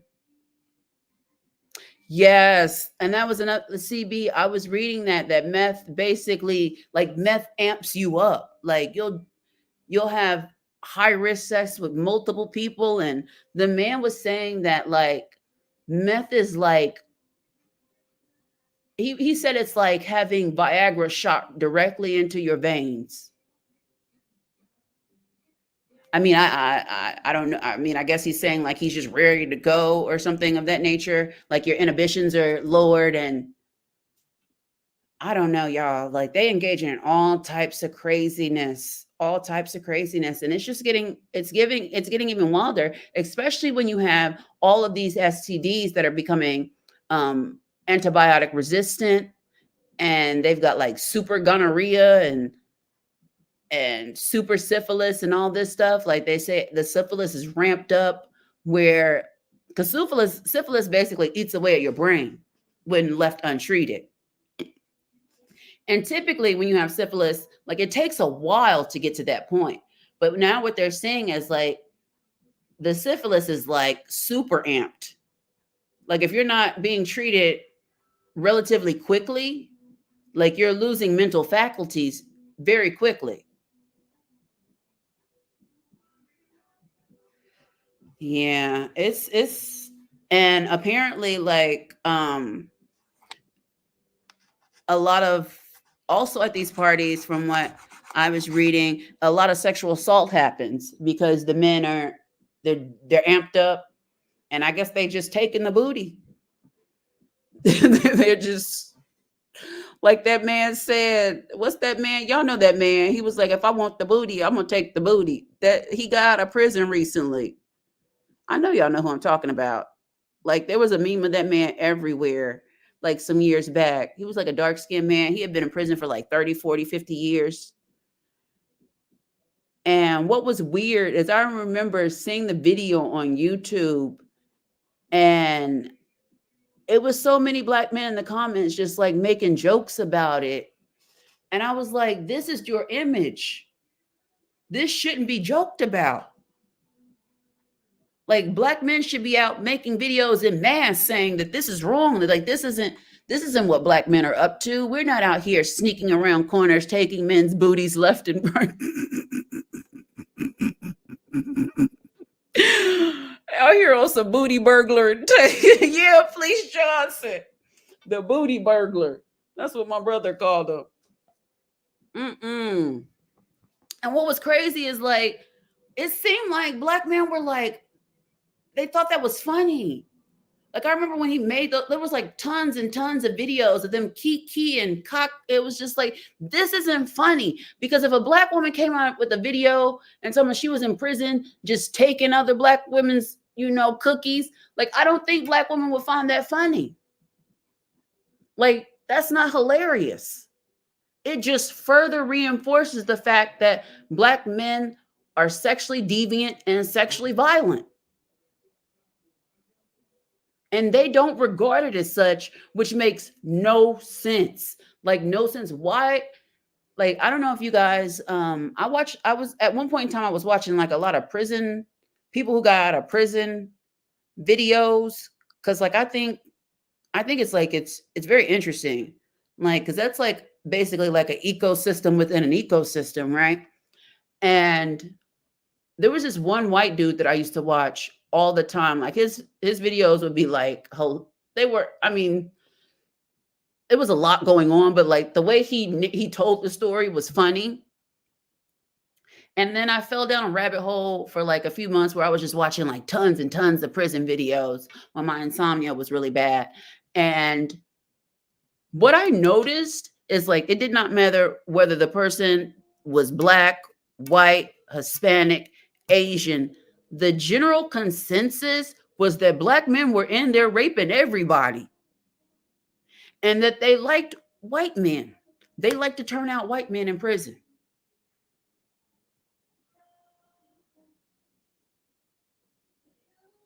And one of the white dudes was like, if you a skinny white boy in prison, like you need to bulk up before you go to jail because they gonna try you.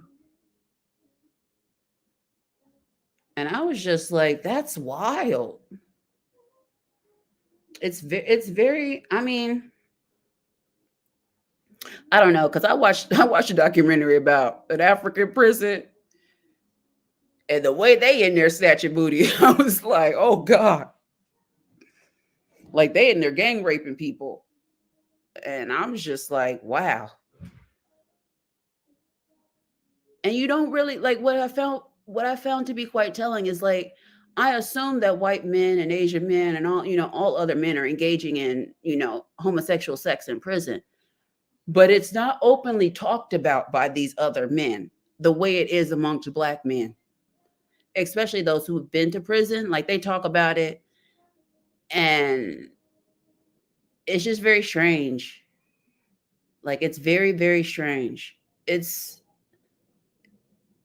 And my thing is like, oftentimes I wonder when I fell down these rabbit holes of watching these videos, because also what I've noticed when I'm watching videos about by black men, another another theme that seems to exist between these videos is like oftentimes these young these black men's first male to male experience is with a man much older than them.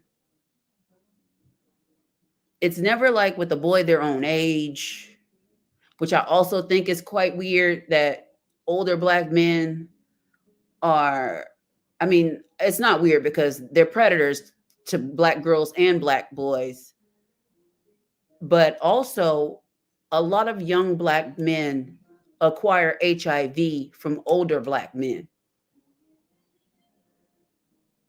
And it's just like at every turn, black men are ruining the lives of other black people. Because there was a few years back I watched a video about a young black boy and I felt so bad for him, y'all. Like I felt so bad. Um because he was, I guess, like he had been homeless at one point and he was young. Like he was like 19, but he looked like a baby in the face. Like if I would have saw him on the street, I mean, he was tall, but he looked like a 14-year-old. And that made it even more sick and twisted because I remember the story very, very well because he was turned out by his uncle's friend. And he said the man was like 50 and he was like 17 at the time. And he was like having a difficult time. Like his mother was a single mother. And I guess he was like acting out at home. And his mother, because he kind of like in the story, he kind of blamed his mother for his gayness, which I thought was quite weird. But his mother was really good friends with this man. And I guess he got to acting out and she could no longer handle him. And so she sent him to, because he was a family friend. So she didn't think anything like this would happen. And the way he made it seem is like he never actually told his mom that this man did this to him. And so the man assaulted him or whatever. He never told anyone. And then I guess eventually he came out. Like I guess I don't want to say he enjoyed that because like like he was assaulted. But I guess eventually that was something that I guess he got into. Like he started dating men, specifically older men, and then he contracted HIV. And when he went to tell I remember like he said it, like he was homeless and living on the street. And I guess he was like a pro at the time. And it was just like, I felt so bad for him because it was like, he looked like a broken little boy. And like from then on, I guess he was on antivirals because he was like, he had went to an outreach program and like he had HIV, but he was like, it wasn't present in his blood at a large amount. But then now he was like an escort. And I was just like, wow. That older man destroyed that young boy's entire existence. But what I felt was really weird was how he blamed his mother for all of it. And I was just like, I don't know. Like I don't know if it was me being a woman where like I didn't feel like it was his mother's fault. I was like, if you're going to blame anyone for this situation that you found yourself in, I don't want to say like he has to take some responsibility for the way he was acting, because he even said himself, like, he was wilding out, like he wasn't listening to his mother, like he would buck up on her and all this other stuff, and she couldn't handle him anymore. And so then he was like, he went to live with the man, and the man like basically would let him smoke, let him drink, and then I guess one night got him drunk and assaulted him. And I was just like, wow. And he was pretty much like, his life fell apart after that. And he was turning tricks. I'm not even gonna tell y'all how cheap he was turning tricks, because the man said he was turning tricks for $30. I was like, ain't no way. Ain't like $30? Yeah, I mean, of course the dad wasn't there. I mean, because otherwise, why would he have had to go with a family friend? And it was just like, I felt really sad for him, because you could tell like he was very so broken. But that Say So TV, baby, he's got like, his channel is it's degenerate as hell, y'all. Like it's degenerate. Like, and I'm glad someone pointed that out, because like he says he's bisexual, and then I was confused when he said his stepson, but then he said his dude. So I was like, is this his dude's child? Like, is his dude also bisexual and has a child, or does he have a child from a woman? Like, I was just, I don't know. Like, that whole situation screams BV and STDs. Like, I could never. Y'all want to watch another one of his videos? Okay, because let's watch the toxic femininity one. Because I actually want to. I saw that, but I didn't actually. He's got a bunch of videos. And what's weird is like he's like his videos. I mean, well, they was getting high views. They not anymore. So,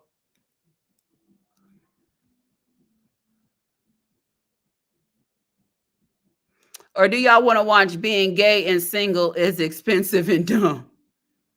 Or y'all want to watch this toxic femininity? Hold on, let me show you the screen. Let me share the screen. We could pick one.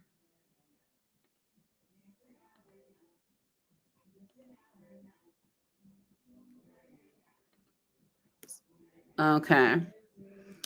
He's got a picture of Lori Harvey. I think she's giving the middle finger, and it says toxic femininity with a question mark. And then he has one called Being Gay and Single is Expensive and Dumb, Unpopular Opinion Rant. Tops versus bottoms. What happens when two tops date versus typical bottom top couples. Breakups in the Black gay community. Top 5 signs of a DO Black man, part 3. Dwight Howard outed, admits to being DL. Dating people with HIV, HIV negative plus HIV positive and undetectable. Shade culture and in the Black community and why they hate on you, and toxic femininity rant. How I left my girl for a guy, and do guys or girls feel better?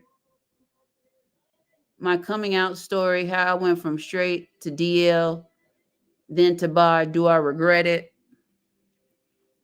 DL friends, mean boys, butch queens, masculine and femme is catfishing. I don't know. These titles don't make no sense to me, y'all. Dominance issues in gay Black relationships on a cruise ship. I guess he was on vacation with his bae.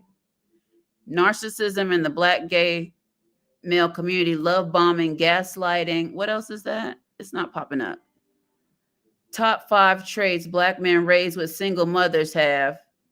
90 babies are DL because no dad. Which one y'all want to watch? Which one y'all want to watch? Because I want to watch this 90s babies are damn are gay because no father. But then I also want to watch this toxic fem. Why he got, do y'all see this? Is this him with this paddle in his booty? And then gays versus lesbians, high value man plus city girl Hollywood complex. Gay men have adopted classism and elitism. Black men too feminine, black women too masculine. Switch, traditional roles reversed. Millennials and Gen Zs versus the original gays. Lil J gay, Chicago rapper caught on camera with trans. Okay, this was another one that Sukiana eating ninja booty trend. Straight women helping gay men turn men out. And then it says, Lil Baby. I watched a little bit of this. This one was boring. Lil Baby at all white party being sus with the billionaire sugar daddy. Is it okay to be gay in front of children? Sex, drugs, the addiction of crystal meth, coke, and poppers. Would I do OnlyFans? Low self-esteem, lack of experience, men hypersexualize lust, plus lack of genuine connection in the gay community. Oh my God, is that a picture of Lil Nas X pregnant? Yeah, that's disgusting. I don't even want to see that. Trans men versus trans women. Tops versus bottom. Y'all, he got so many videos. That's funny because I used this picture in a clip before. Straight versus LGBT. The emasculation of the black man. Domestic violence in the gay black community. What y'all want to watch? Because he got a lot of videos. You want to do the meth one? Okay, CB. Oh, and the breakups. Okay, let's do meth. Because like that's the what I want to see too. Like, what's up with them in these? Oh, stop. I hate when I do that. No. Zoom back out. Hold on, y'all. My computer likes to act a damn fool.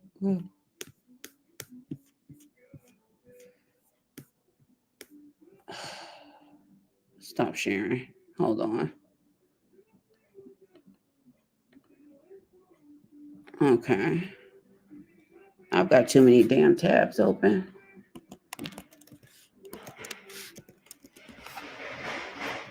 All right.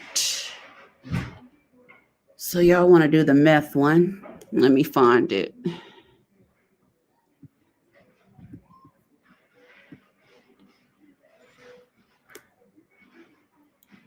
Oh.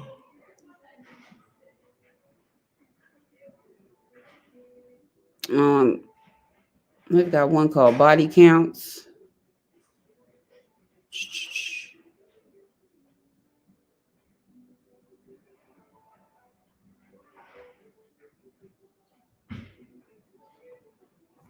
He even got one light skins versus dark skins.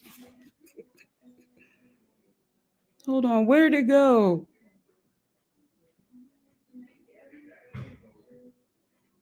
Let me see. Where is it at?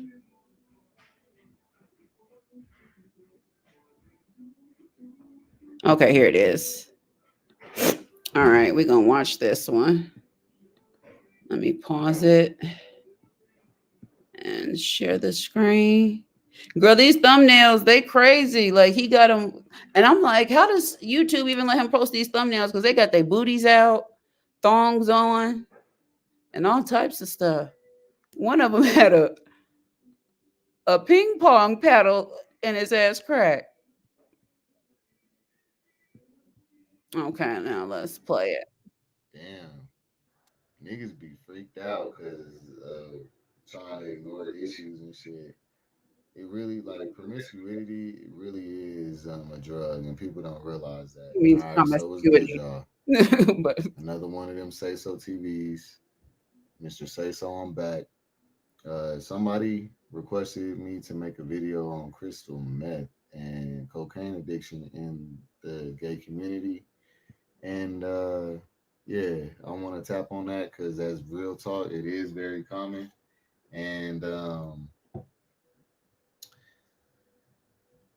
All right, so I'm trying to think how to I might break write a this one song down. called I'm gonna snap on this real "Pussy quick. on Meth." Like, oh, let me, you Now, know I've what? seen Let a me lot put of this this in shit my going on. notes. Of course, it That's gonna happens be my with next niggas. When song. you hooking Pussy up with on niggas, Meth. you can see I gotta come up some with a niggas beat, y'all. randomly will be doing this.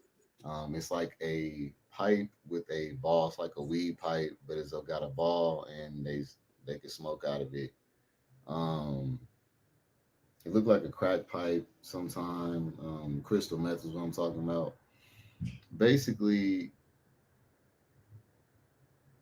these are forms of coping for gay men. Um, Niggas who are very lonely, um, depressed, have issues that they don't want to deal with or cope with, they will do them kind of drugs. Oh, hold on, I'll turn it up. It's kind of like how like how we people who watch me, I feel like y'all gotta be a little bit on my level when it comes to mindset, where y'all like to think deep and address issues and shit. Um, it's kind of like people who have the opposite mindset of us, who are more susceptible to this type of drugs because see, like a nigga like me, just to keep it real, I could never get on no shit like that because, to be honest, when I go through anything, if I'm depressed or anxiety or anything's going on, like if I go through like a loss in the family or a breakup or anything like that, or just depression, like financially or whatever, if I've ever went through anything, I sometimes can't even smoke weed because it'll make me think about the shit too much. So I might be able to take a drink or whatever, but that's about it. My coping mechanisms is more so working out, um, this type of shit, doing YouTube videos. Sometimes I'll say, but really just like getting into my craft and like doing things that make me feel better, being around my friends, my family, and shit like that. Uh, so that's like the healthy way of coping with your issues. Then you got people who will drink, then you got people who will smoke. Well, um, then you got people who be promiscuous, have a lot of sex, and then you got these type of motherfuckers that we talking about, people who do crystal meth and cocaine a lot. So the reason why they doing this, from what I see, is that drug, from the research I just done and from what I've heard, it allows them to be sexually active or jack off for like hours, like so they can like hit that shit and be gone for like a day or two or some shit from what they said. Now I will say cocaine, I have experienced it before. And I do know that with me personally, cocaine will make a nigga horny as shit. So, and then you can't nut. So I do understand on that part. I don't know nothing about the crystal meth besides the research I did, and that's what basically it seems like cocaine times 10, from what they described it, because I pass out on cocaine if I ever do it. I can't do it that long, and yeah, I'll bust a couple nuts and be it. But from what they say on that other shit, they're actually like being out for days and shit of like sexually active activities and just fucking all day and just busting us all day and like just staying away from their reality basically. It also will cause them to like hallucinate some other shit. So I don't know. I think it is coming from a low self esteem. You cannot have self love doing those drugs. I'm sorry. Your self love ain't good enough, in my opinion, um, because you really don't know what that's doing to the insides of your body. You don't really know what that's doing. You don't really know, can they get clean of it? I don't know. Like, I don't know how addicting it is, like any of that. But like, I just feel like it's a lack of self love going on with that. And niggas just need to pull themselves out of that and find themselves and face themselves. But, you know, everybody ain't strong and everybody can't do those kind of things. So yeah, I find it funny that he's talking about like people like who do drugs have low self-esteem when they also said that people that engage in high risk sex also have low self-esteem. Promiscuity highly correlates to low self-esteem and low self-worth and also low self-value. And this man, I mean, he says he's in a committed relationship now, but based on the few snippets of videos that I've watched, it seemed like he was very promiscuous at one point in time in his life as well.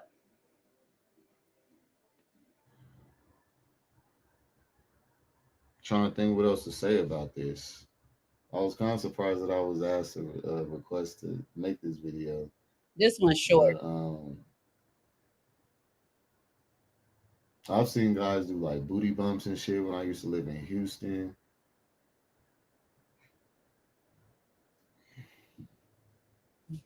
and like, mm, I don't know if y'all know what booty bumps is. I've heard of this before. Pretty much it's like where they'll put cocaine on the tips of their penis and then have sex with a man because I don't like I've known white girls who do coke have like in college that did cocaine like that because the mucous membranes in your there's more mucous membranes in your anus, so you get hot. The high is much more intense. Like some people like to put drugs up their asses. um you I think you could put like a lot of stuff of like I've heard of people putting like white women putting ecstasy. You could pop Molly that way. Like a lot of people don't know that like a lot of people like to put drugs up their anus because the high is much more intense and the drugs get in your blood system much quicker because there's tons of mucous membranes in your anus. That's how you could take a poop, like so it slides out. But I don't know if that's a lot to take in, but yeah.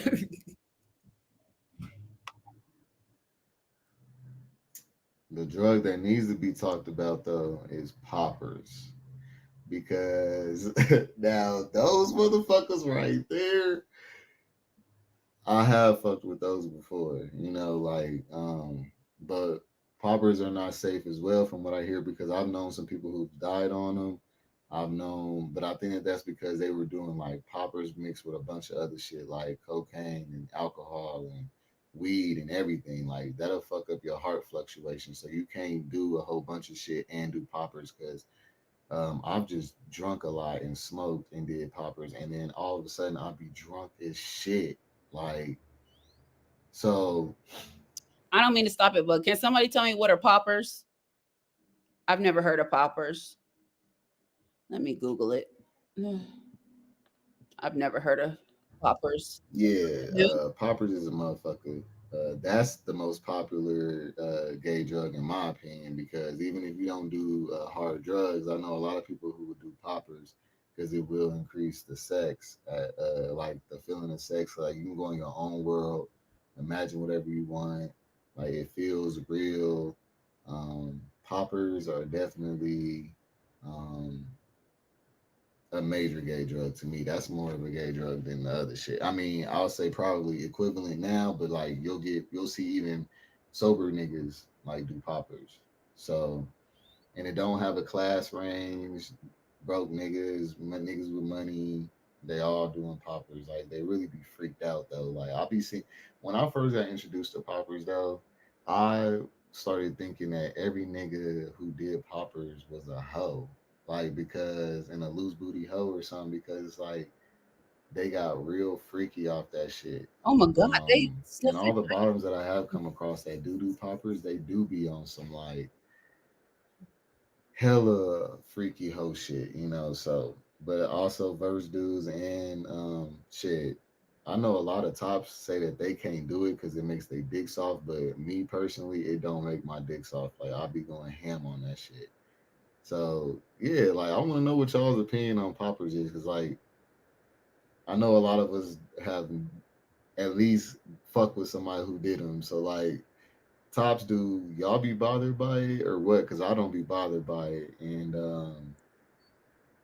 it ain't something that I do with my, you know, with my dude, but like on them like hookups and shit, like I have done those, and uh, hey, I don't really know much to say about them in a bad way. Just know that like if you do them and they don't do them outside of a sexual situation. Because if you do it without being in a sexual situation, you're gonna never want to do it again because the shit gonna make you feel weird. Um, but it does turn up the sex and get you more into it if you're not really into it as much as you want to be.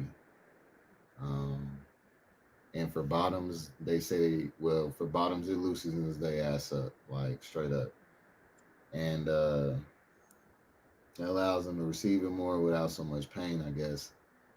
I don't want hamming some niggas off that shit. So, um,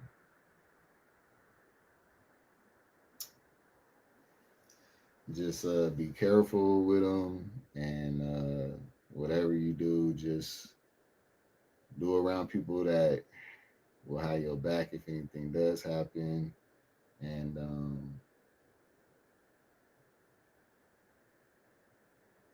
yeah, we all grown. I can't give out no doctor's advice. You know what I'm saying? Shit, it's always a risk, whatever you do, anyway. So, but yeah, Is this him in a ski mask with his booty cheeks damn, out? niggas be freaked out because of trying to ignore issues and shit. It really like promiscuity. It really is a drug, and people don't realize that. Why did this picture just pop up out of nowhere? But yeah, that's it for this one, and I will see y'all on the next one. Peace. That's wild. I just Googled what poppers were. Like, basically, it's a drug for someone who having like a heart attack and they're sniffing it. Like, it's a amyl nitrate. Like, I guess it's basically in a liquid form so you could smell it. It's not like the nitrates usually like when if someone's having a heart attack, you give them that pill that they're supposed to put underneath their tongue and let it dissolve because that's also amyl nitrate. Like, that's very dangerous. That's very, very dangerous. But girl, yeah, his name must be Kermit because he's spilling all the Tizzy, all the Lipton. I don't, y'all. Let's watch another video because now I'm. It's like this man is a wealth of knowledge. I really want to watch this toxic femininity. What y'all want to see what he got to say about, or do y'all want to watch how to make a DL man come out? What y'all want to watch next?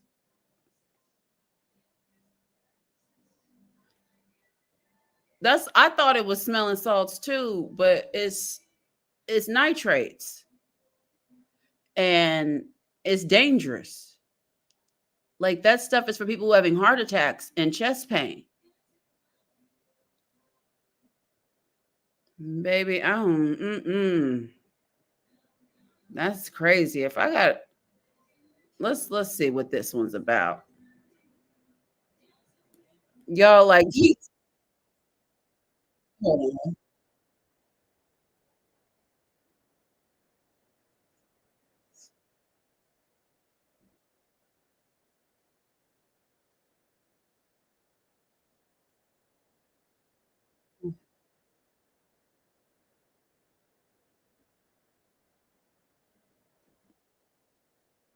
Man,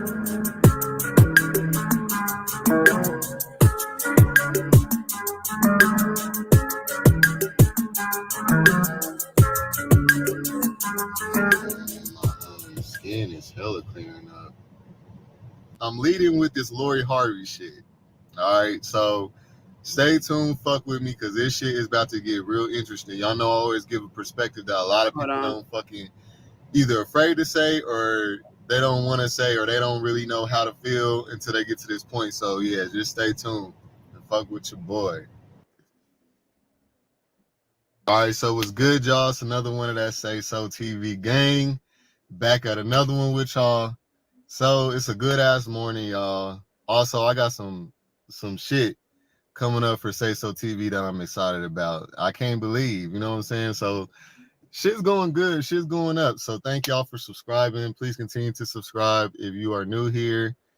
You know what I'm saying? Thank you, and continue to spread your boy to the masses, because I feel like all LGBT at least need to get to the boy. You know what I'm saying? Even if, I really think I'm for everybody. I think straight You people, are for straight men, everybody. straight women, white women, black men, black women of all shades, all colors, all demographics, all classes can really learn something from your boy, or at least get something out of my video. So yeah, like my video so that we can get out to more people. All right.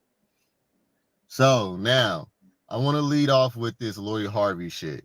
Now we all know that she just broke up with Idris, whatever his name is, dark skinned dude that does movies.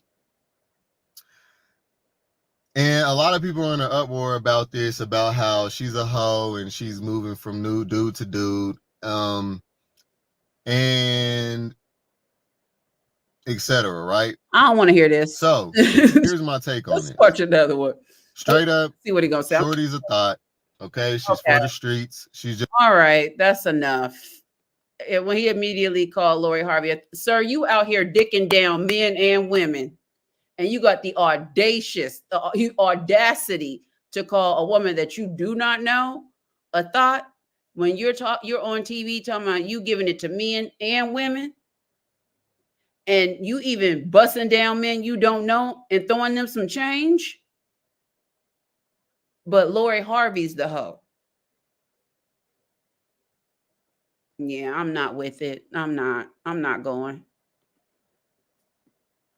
Let's see. And then he has another video where he's talking about like welfare. I was just like, if they don't go somewhere with this, welfare took them out the home bullshit. Like it's getting old. Like y'all need to come up with something new. Be creative. Y'all want to say how I left my girl for a guy and do guys or girls feel? I mean, clearly he think men feel better because he with a man. Which one? Let's see this one. 5 traits.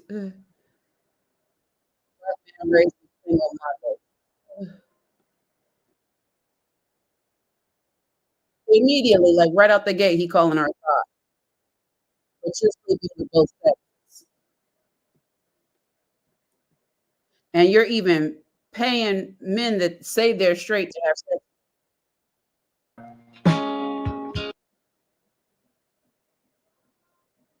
Like you out here paying for Dusty Bush. all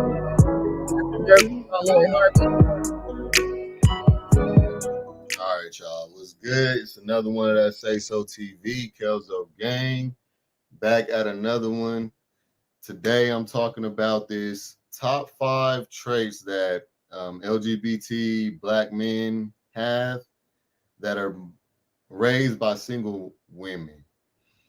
I have tapped on this before in a video, my video about the toxic hookup culture in the gay community. I did tap on this for a little bit about basically how single mothers, it was a big thing for single mothers to raise children from the 90s and up. It became way more popular than it ever was. There was a rise of single women raising children. So we are all adults now. Did you hear this mother? Let me stop. Okay, because I told myself I was gonna stop cursing so much. But like, did he just say that being in the 90s, being a single mother was popular? So is he saying that black women were purposefully becoming single mothers because it was the in thing to do? It was all the rage? And not that black men have historically made babies and not financially supported them? All right. I see he's already with the fuckery. Now, And I have encountered a lot of different guys who have been raised by single mothers, not just in relationships, but also my friends, family members, etc. And what I also find funny is that it's funny that they say that, okay, black men are gay because they're raised by single mothers, right? That makes no sense. It makes no sense. Because what about all of the white men raised by single mothers? All of the Latino men raised by single mothers? Are they saying that black women inherently have the disposition to make their male sons get? And so it also, how is it that only the male child is becoming gay and not the female child? Because if the mother has an air of homosexuality about her, how is it just skipping the female child? Like everything they say is never logical. It's never logical. And could it just be that there just happens to be a large population of gay men in the black community? It has nothing to do with them being raised by single mothers. It just so happens that most black people are raised by single mothers. So, I mean, like, that's a stretch to say. That's like saying, oh, because you were raised by a single mother, you're more likely to have cancer. Like, it makes no sense. It makes no sense at all. There's no correlation between being raised by a single mother and homosexuality.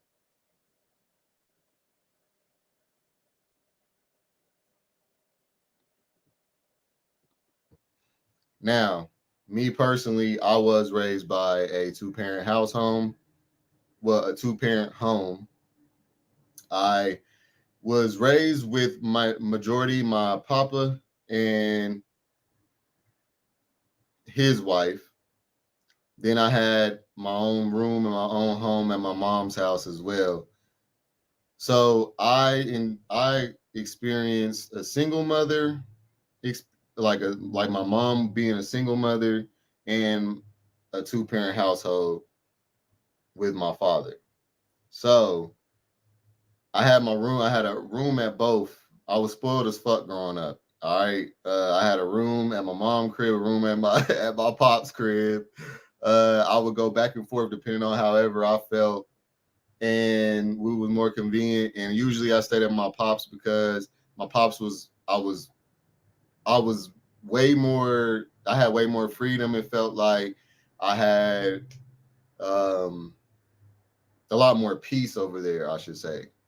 Now with my mom's side, she would have like certain family members staying with her sometime, and it would be a lot of chaos. Or the men that she would be dealing with, I'd have to witness all the chaos and the toxicity that they was going through. So for the most part, I would stay with my pops side of the family. However, I do know both experiences. And also, I just wanted to make this video to debunk the stereotypes that are on single or men, black men that are raised by single women. There's a lot of stereotypes, and I want to also address those as well. So, just to get right into it, we're going to go ahead and start off with those. All right. So, now the first one that is a myth with black men raised by single mothers is that they will automatically be gay or flamboyant. That's not true. I know a lot of straight men who have single mothers and they are not gay or flamboyant, or at least I don't know of them to be, you know, but that's a myth. That is not a guarantee. Also, I don't think a lot of single mothers would allow their son to grow up feminine or flamboyant. If they got to take them to their dad's side or have them around other men in their family or something, I feel like they'll figure something out around that. They really don't like, the homophobia in our community. So I don't feel like that's not as true as they try to make it. All right. Now, number two for the myths is, and I only got three myths because we know what the stereotypes is, but there's three main ones. So the second one I went with,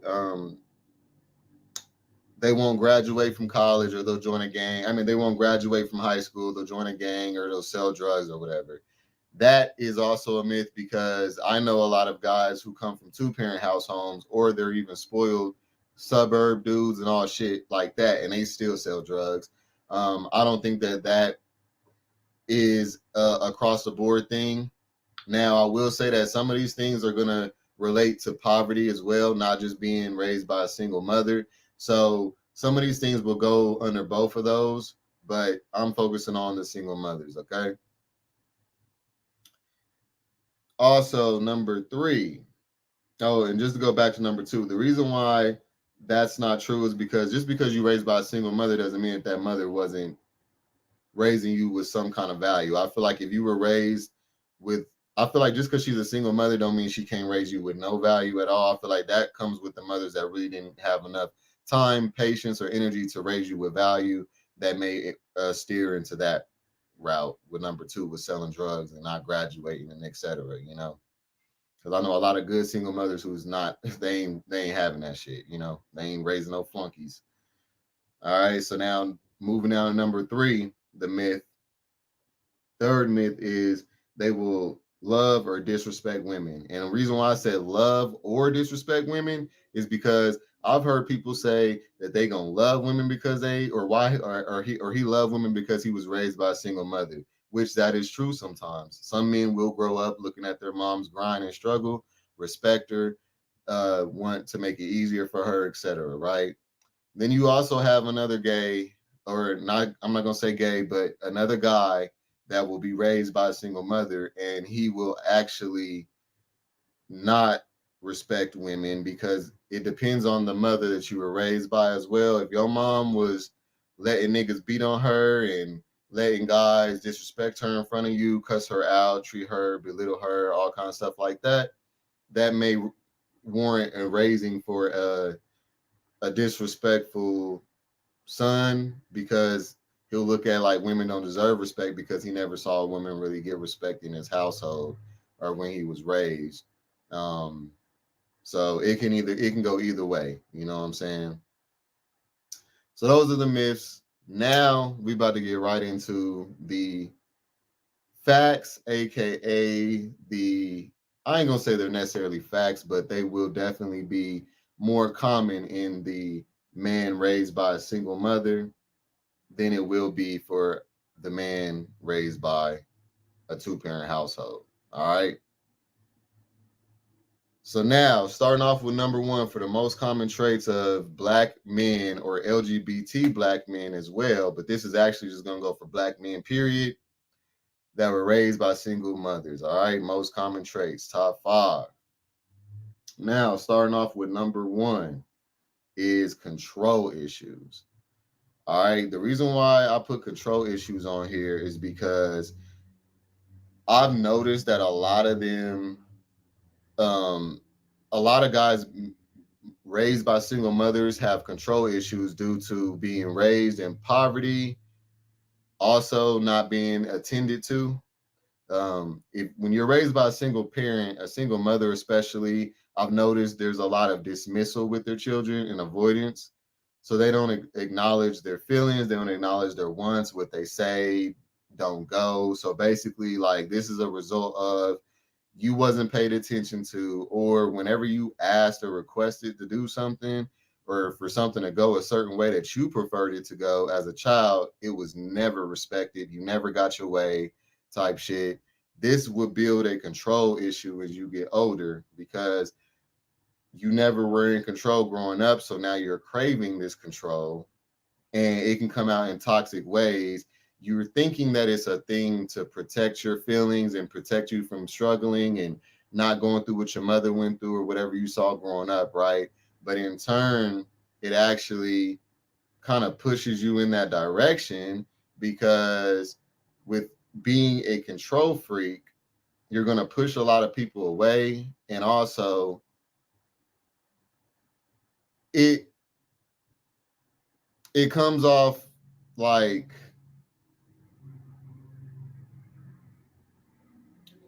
it's a defense mechanism. I understand it. It's a defense mechanism for yourself, you know, self-preserving, so that you have everything going right and things are in order, because when you were raised, things were chaotic and nothing was in order, right? So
I understand, but it does without checking it, you will go off into being like OCD and shit. And I just think trying to have control over life when life is really unpredictable and shit, it could cause depression and anxiety. So I think that, you know, it's best to address that shit ASAP because you can't really control nothing but yourself. You know what I'm saying? All right. Now,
moving down to number two. They usually have attitudes, like they talk with a slick Oh ass God, I mouth keep talking with the and volume disrespectful. up. Reason why that's on here, uh,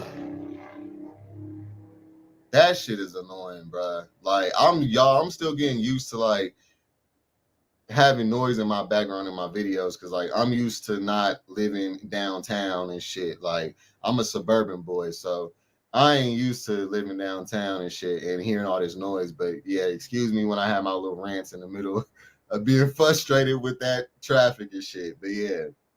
The reason why that's on here is because the attitude issues, the snappy attitudes and shit, that catty shit, that shit comes from being raised up under women. I noticed that a lot. A lot of dudes that think that it's cute, think that their attitude is something to be accepted or something that, you know, there's this quote that goes around saying like, if he ain't complicated, then he ain't worth it or something. That's y'all trying to like justify that shit and y'all trying to, you know, make that shit like a positive thing and it's not. Ain't nothing fucking cute about you being complicated and having no snappy ass attitude. Now, if it's in a playful, Hold on. So now he thinks that black men's attitudes are direct products of being raised by single mothers, right? Let's Google what attitude means. Is a settled way of thinking or feeling about something or someone, typically reflected in one person's behavior. So if black men are emulating the supposed attitudes, which is the settled way of thinking, because a lot of people think attitudes is like, being snappy and all this other stuff, which it isn't. Like that's like informal, like North American definition, but whatever. So if black men have inherited these supposed attitudes from black women, why aren't they getting their education? Why aren't they sticking around for their children? Why aren't they becoming entrepreneurs? Why aren't they trying to change the community? Because those are things that black women are doing en masse. Even though black men are raised amongst black women, they do not emulate our attitudes or our beliefs at all. Because if they did, the community would look totally different. They would value family. They would value hard work. They would value education. They're getting their nasty, decrepit, bitter attitudes from emulating dusty black men. They're aggressive because they see other men being aggressive. They're violent because they see other men being violent. Black men in no way, shape, or form are emulating black women. None whatsoever. And for him to even fix his dick sucking mouths to say that, like he needs to go and sit down somewhere. way, then that is cute. You know what I'm saying? But when y'all do that whole little, y'all passive aggressive, y'all get that shit from y'all. That shit's from women too. Okay, that passive aggression, that whole, you don't really speak your mind about what your problem is, but you tripping off of something petty. Pettiness, that's another trait that I noticed that's common with dudes raised by single mothers. So basically, all forms of human emotion are traits that men pick up, that men raised by single mothers pick up. Like these men don't have their own personalities whatsoever. These adult men, because I would assume he's dicking down adult men who have long since left their mother's abode. But they're being petty, they're being passive aggressive. Maybe they're being all of these things because they're emotionally unintelligent. It has nothing to do with being raised by a single mother.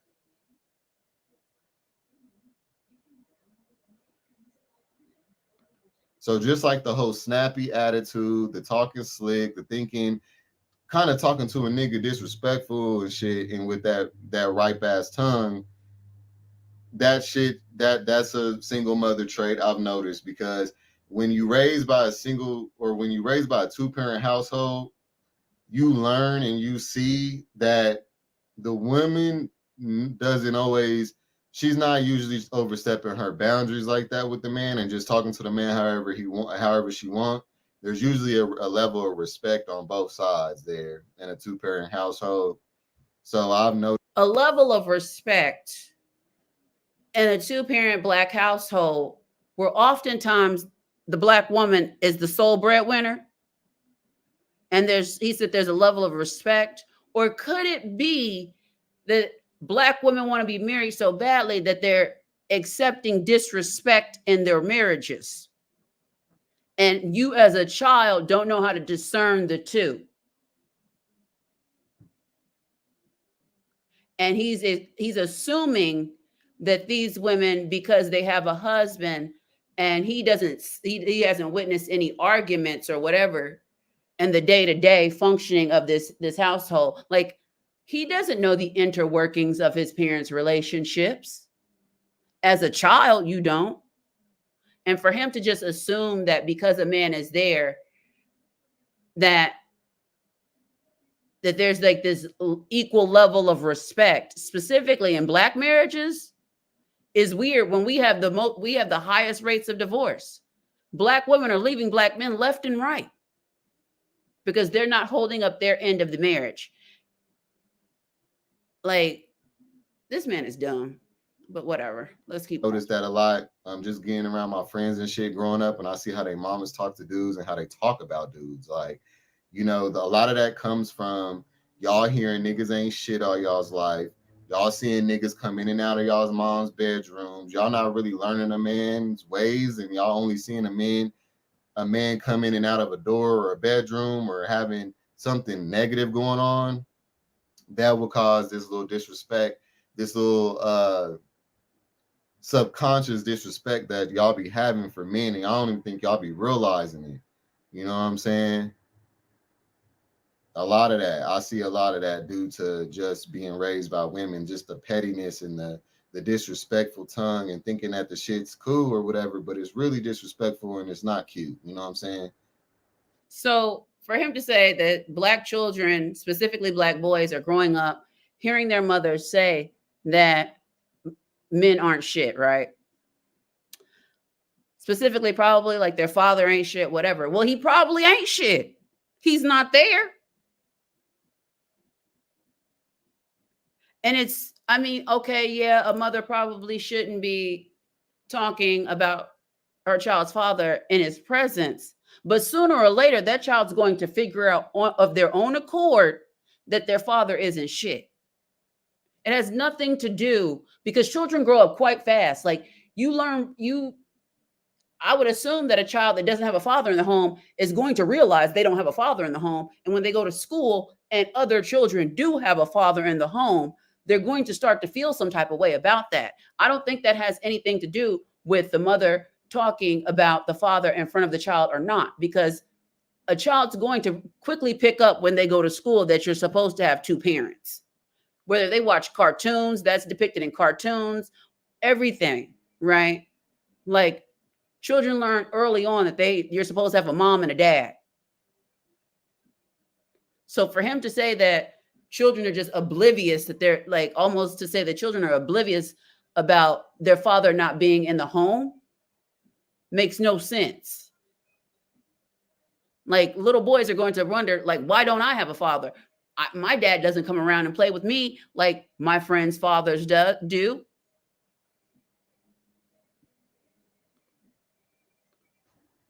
All right, so now moving down to number 3.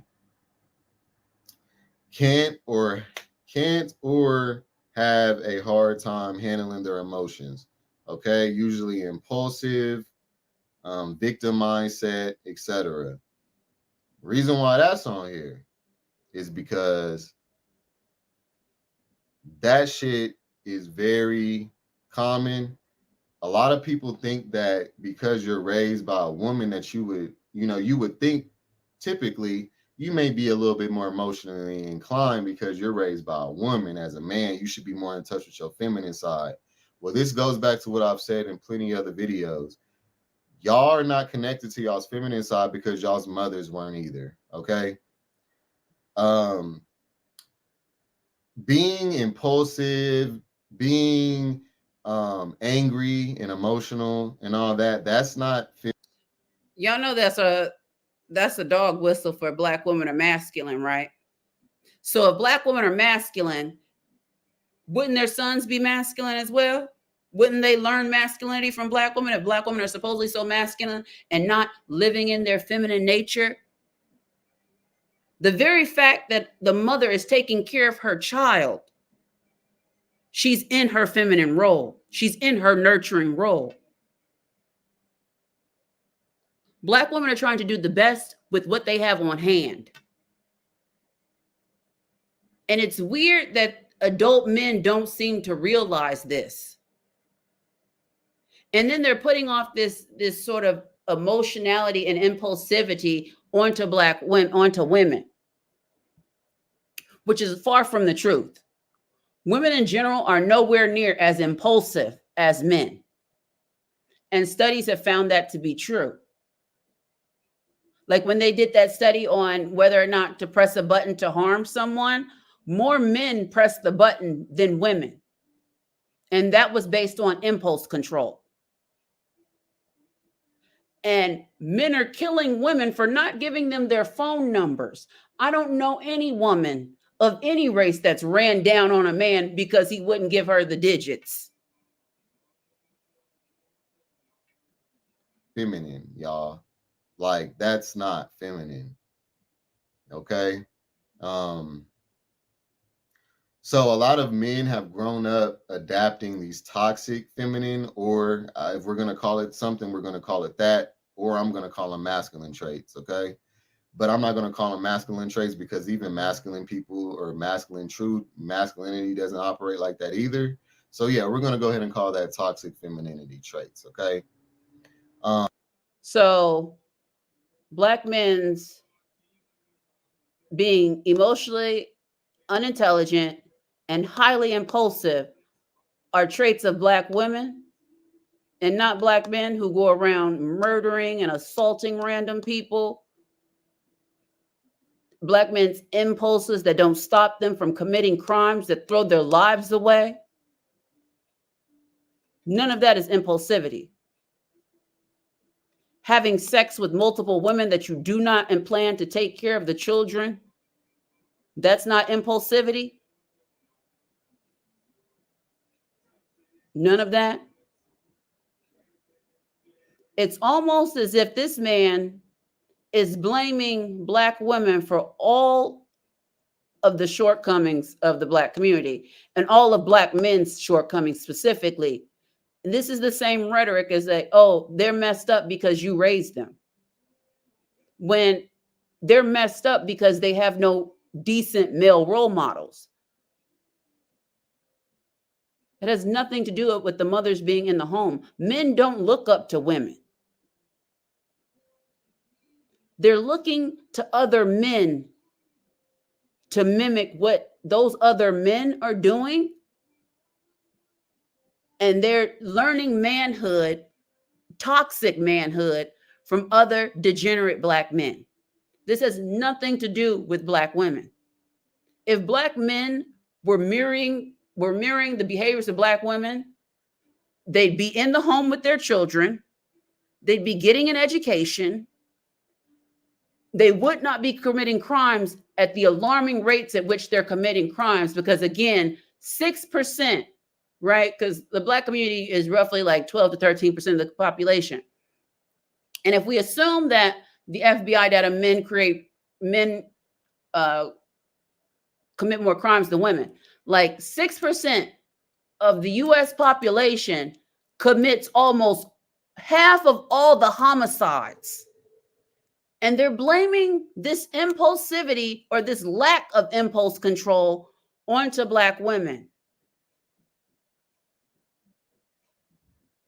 They're angry and they have no direction because they're not being led by men. They're not being fathered correctly. Black men are left to their own wiles, and they're just out here just doing whatever it is their heart desires and destroying people, destroying everyone in their path. And they're blaming it on Black women because, again, the patriarchy gives men the authority to shame and blame women.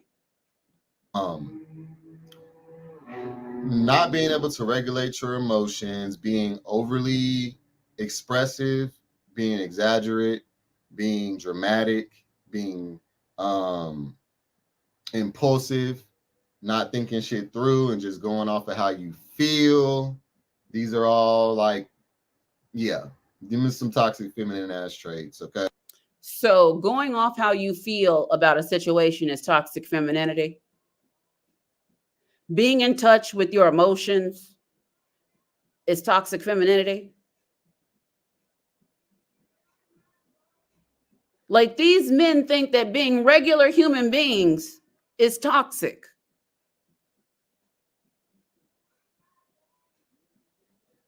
Like, this is the weirdest thing. Like, having natural human emotions is toxic. So how are black men supposed to move then? Like, how are individuals supposed to figure things out, right? Because making decisions is both logical and emotional. Like, this makes no sense. Okay. Usually presented by single mothers because they're the ones that are usually basking in their toxic femininity. Okay. And yeah, because y'all was raised by women, a lot of people would assume that you're connected with your emotions. But I'm sorry to break it to y'all, but real shit, emotions are regulated by both parties, men and women energy, or masculine and feminine energy, because we all have both, right? And also, a man being apart will regulate and check the victim mindset. You know, the going too extreme into hyper independence and What's funny is, like, he's sitting up here talking about victim mindset when black men love to wallow in a victim mindset. It is black women who have pulled themselves up out of victimhood. Black women don't sit around and say, oh, I can't do this because I'm black, or, oh, white women stopping me from doing this. I've never in my life heard a black woman say any nonsense like that. But I can tell you a million times how many times I've heard black men say they can't do this because of white men. They can't do this because of black women. They're the victims, and they're victims of their own making. And for him to get up here and show his entire prolapsed anus and say that victimhood lays at the feet of black women makes no sense. Makes no sense. Black women get up every day and face a world that tells them that they ain't shit, ain't never gonna be shit. They hear it from the men they give birth to. They hear it from other races. And they still get up and do what the fuck they have to do.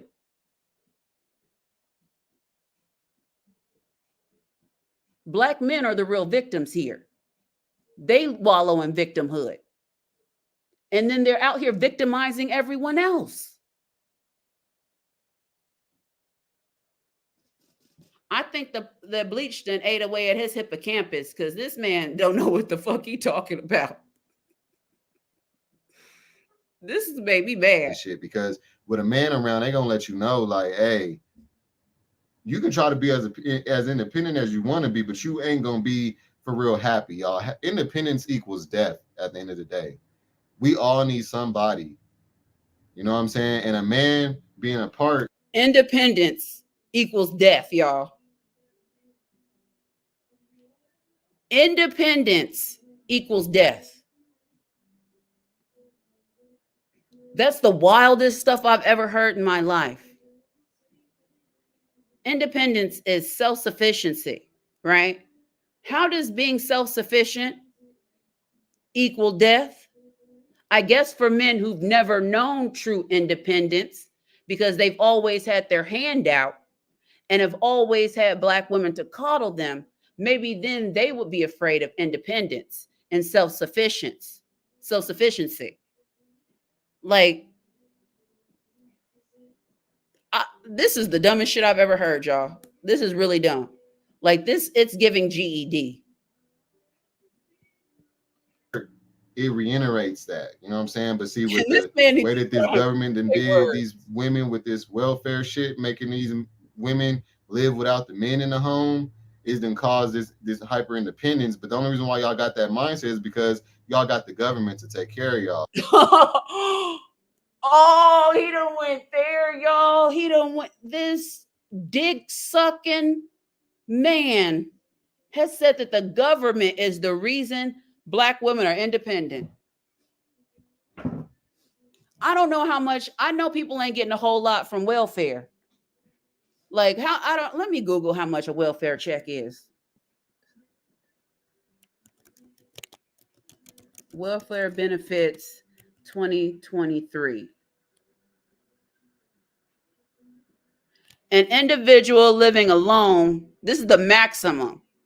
Living alone is $914, and then couples is 1371, right? And I'm assuming, like, is this based off children? Like, well, hold on. Yeah, like $900 and $1,300. Like, who's balling out of control on that and this economy? He said that the government has made black women too independent. Y'all, these men get on my nerves. See, so that's the reason why having both parents is a necessity to regulate the emotions and shit in a child, because otherwise you can go to one or other extreme. And like I be saying all the time, too much of anything isn't good. Most likely you've heard that inflammation is the cause of most chronic diseases, whether it be diabetes. All right, y'all. And a good example of that is, all right, let's say a little boy, let's say you're the little boy on the playground, right? And you fall off the swing and you scrape your knee or whatever. You fall off the screen, you fall, right? As a kid. The mom's first inclination is to baby you, pick you up. Oh, baby, you okay? You know, comfort you, soothe you. Well, that's good to do. That is necessary, because if you are abandoned and left there without someone coming to your aid, that can be a whole nother issue that we got here. All right. So the reason why it's good for it to be for the man to be around in that circumstance is because when a little boy falls after a while, well, you're gonna have to stop babying him. You know what I'm saying? A man be there, be like, hey, let that nigga get up. He all right, shit, quit babying his ass. Like, you know what I'm saying? Because see, with a woman, when y'all be conditioned by, Like, this is the thing. Like, I hate when men who've never been raised by a father think they know what a father would and wouldn't do.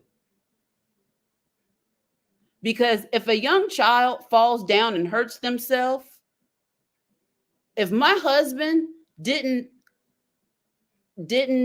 give our child some sort of, like, didn't tell them, okay, it'll be okay, you'll be fine. Like, you want that child to know that falling down and getting back up is all that really matters, right? He's literally saying that you shouldn't console your child at all. Like, a father would just be like, "Nah, fuck it, let him lay on the ground, get up."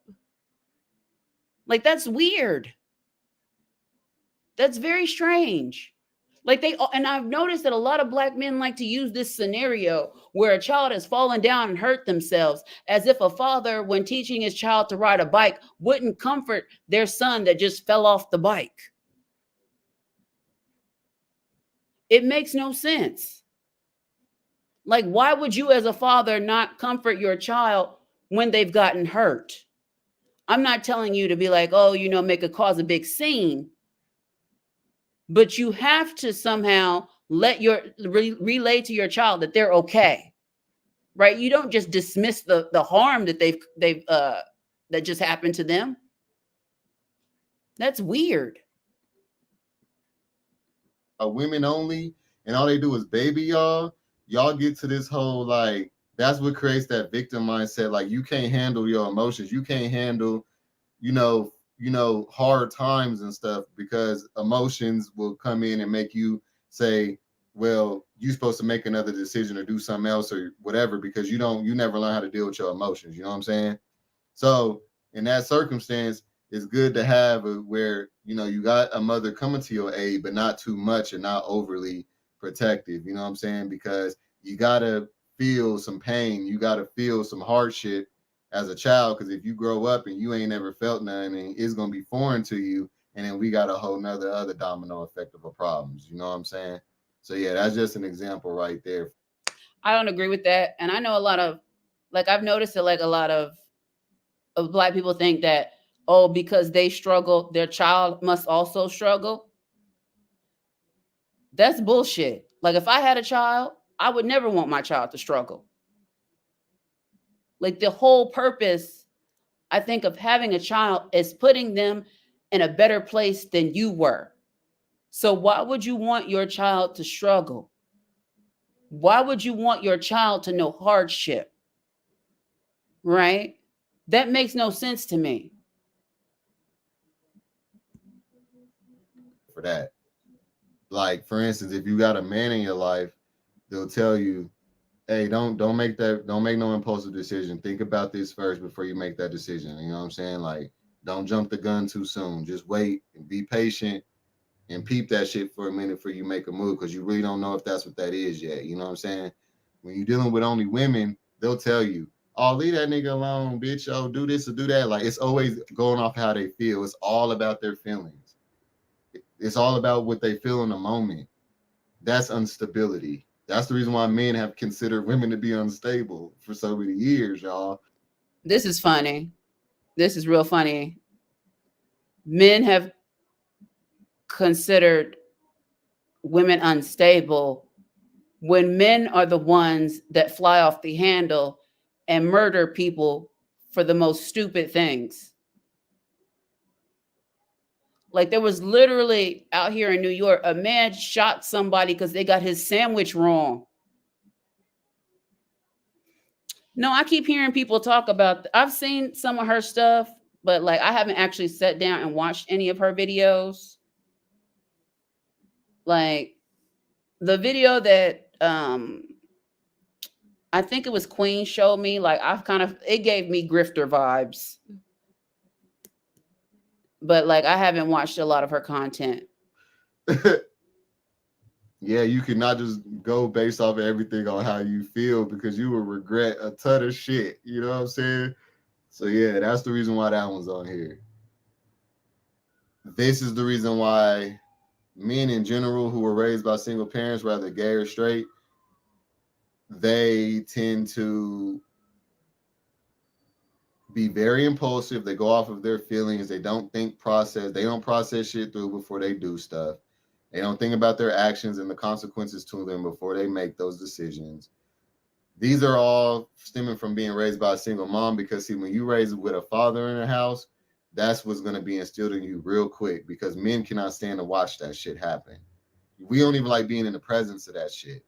You know what I'm saying? So when you got a man around, they'll go ahead and let you know, hey, quit doing that real quick, because that's not going to get you nowhere. And as a man being unstable, that is not a good look. You know what I'm And it's funny that he's talking about the instability of men, when Black men have shown instability throughout the centuries, right?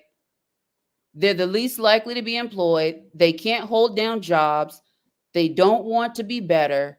That in and of itself screams instability. And he keeps saying that, oh, a man wouldn't tolerate that. A man would. Then why are if Black men are these men of such high moral standards, why is the Black community look the way that it looks? Like, why don't Black men correct other Black men out in public? Since they're so diligent and they're so straightforward in all that they do. Like, this man is just, he's literally, let me stop. Because he ain't done nothing to me. saying? You got to be rational first. Like, you got to know what you're doing. We got to be responsible at the end of the day. So we can't allow our feelings and shit to make a decision for us in every way. You know what I'm saying? But when you raised by a single mother who her feelings are erratic, you know what I'm saying? She's going to pass those down to you. All right. So now, oh, and then just a tap on the victim mindset. Yeah. So that's actually what I meant by the gay boys copying off the mom with the victim mindset, thinking that everything is being fucking done to them and that they don't have no fucking power, because women naturally feel kind of powerless in certain situations. When it comes to men, especially, they be feeling powerless. Okay. They think everything's being done to them. They usually think, and I'm saying usually, I'm not saying all, but usually, they think that, you know, they ain't at fault for their decisions. Everything's the man's fault. Like women having kids by men who ain't shit. And then they'll say that that's the man's fault. You knew he wasn't shit when you was having babies by him. Not the first one that you accidentally had, but the third one, the second and third one. You kept going back. You knew he wasn't shit. And you don't take, they won't take no responsibility for shit like that, y'all. They think they put all that shit off on the man. You know what I'm saying? So with the gay boy trying to be like his mama, he's gonna be more victim mindseted. Where the straight boy is trying to. And what's funny is like this entire spiel that he's going on, blaming black women and saying they're the victim. He in and of himself is victimizing black men. He's literally saying they're a victim of their mother's circumstances. And then they take this supposed victimhood out into the world and they dwell in this victimhood, right?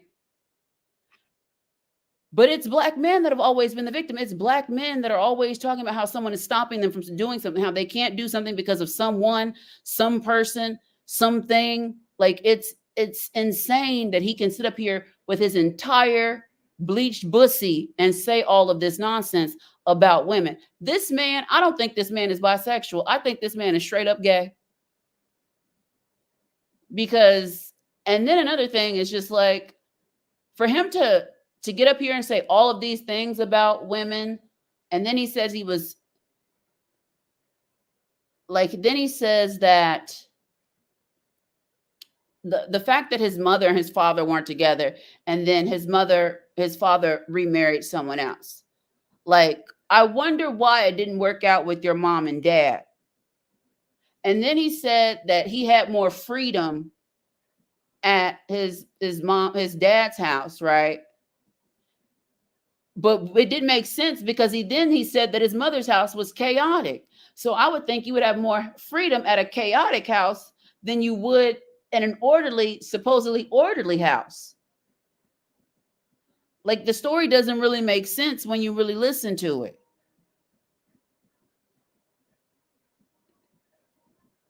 And be like the dad, where he may not adopt the victim mindset, but he don't know what he doing or what to do. So instead of him doing something, he just don't do nothing because he didn't have a man in his life to tell. So basically, he just made black men a victim of their circumstances and saying that black men don't know what to do because their daddy wasn't in the fucking house. So they're the victim, but black women are like black women are stuck in a victim mentality, whereas black men are the real victims. Is that what he's saying? Because that's what it sounds like he's saying to me. I don't know if y'all like this. Tell him how to do this and how to be a man. So instead of him, feeling like, everything is being done to him, he feels as if he's not worthy or he's not nothing. You know what I'm saying? So those are the ways when it comes to just being gay and straight, when it comes to that issue right there, and the difference. So black men feel like they not worthy, so they don't take care of their children. Is that different shits, He pulling this shit out of his loose ass anus. All right, and then now moving down to number 5. Oh wait, my bad. Number 4. Often feels attacked when communicated to directly, easily intimidated.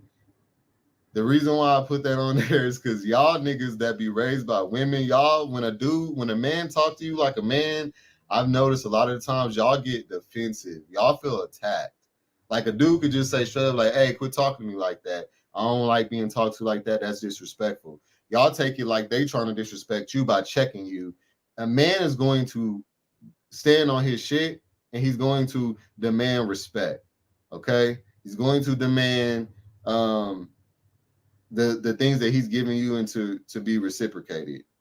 So I'm not talking about men who are disrespectful. I'm talking about men who are respectful and or whatever, and they directly communicate with you. Well, I've noticed a lot of times y'all get suspicious and shit because y'all are used to women who move in a sneaky way. Like, I'll give y'all an example. If let's say I'm on the verge of getting ready to break up with somebody, right? As a man, I'm going to tell them, hey, I don't like that you're doing this. I don't like that you're doing that.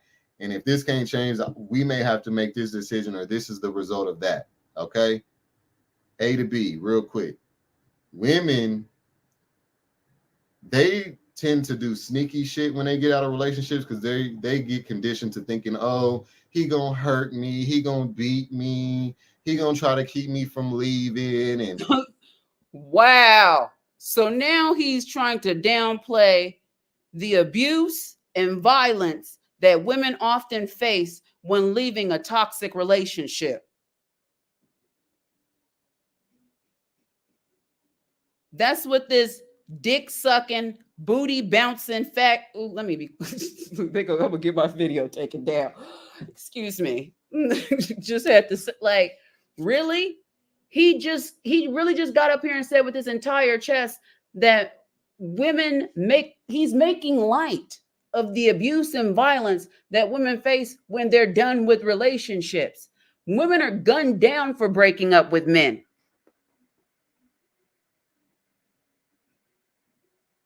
And he's making light of all of this.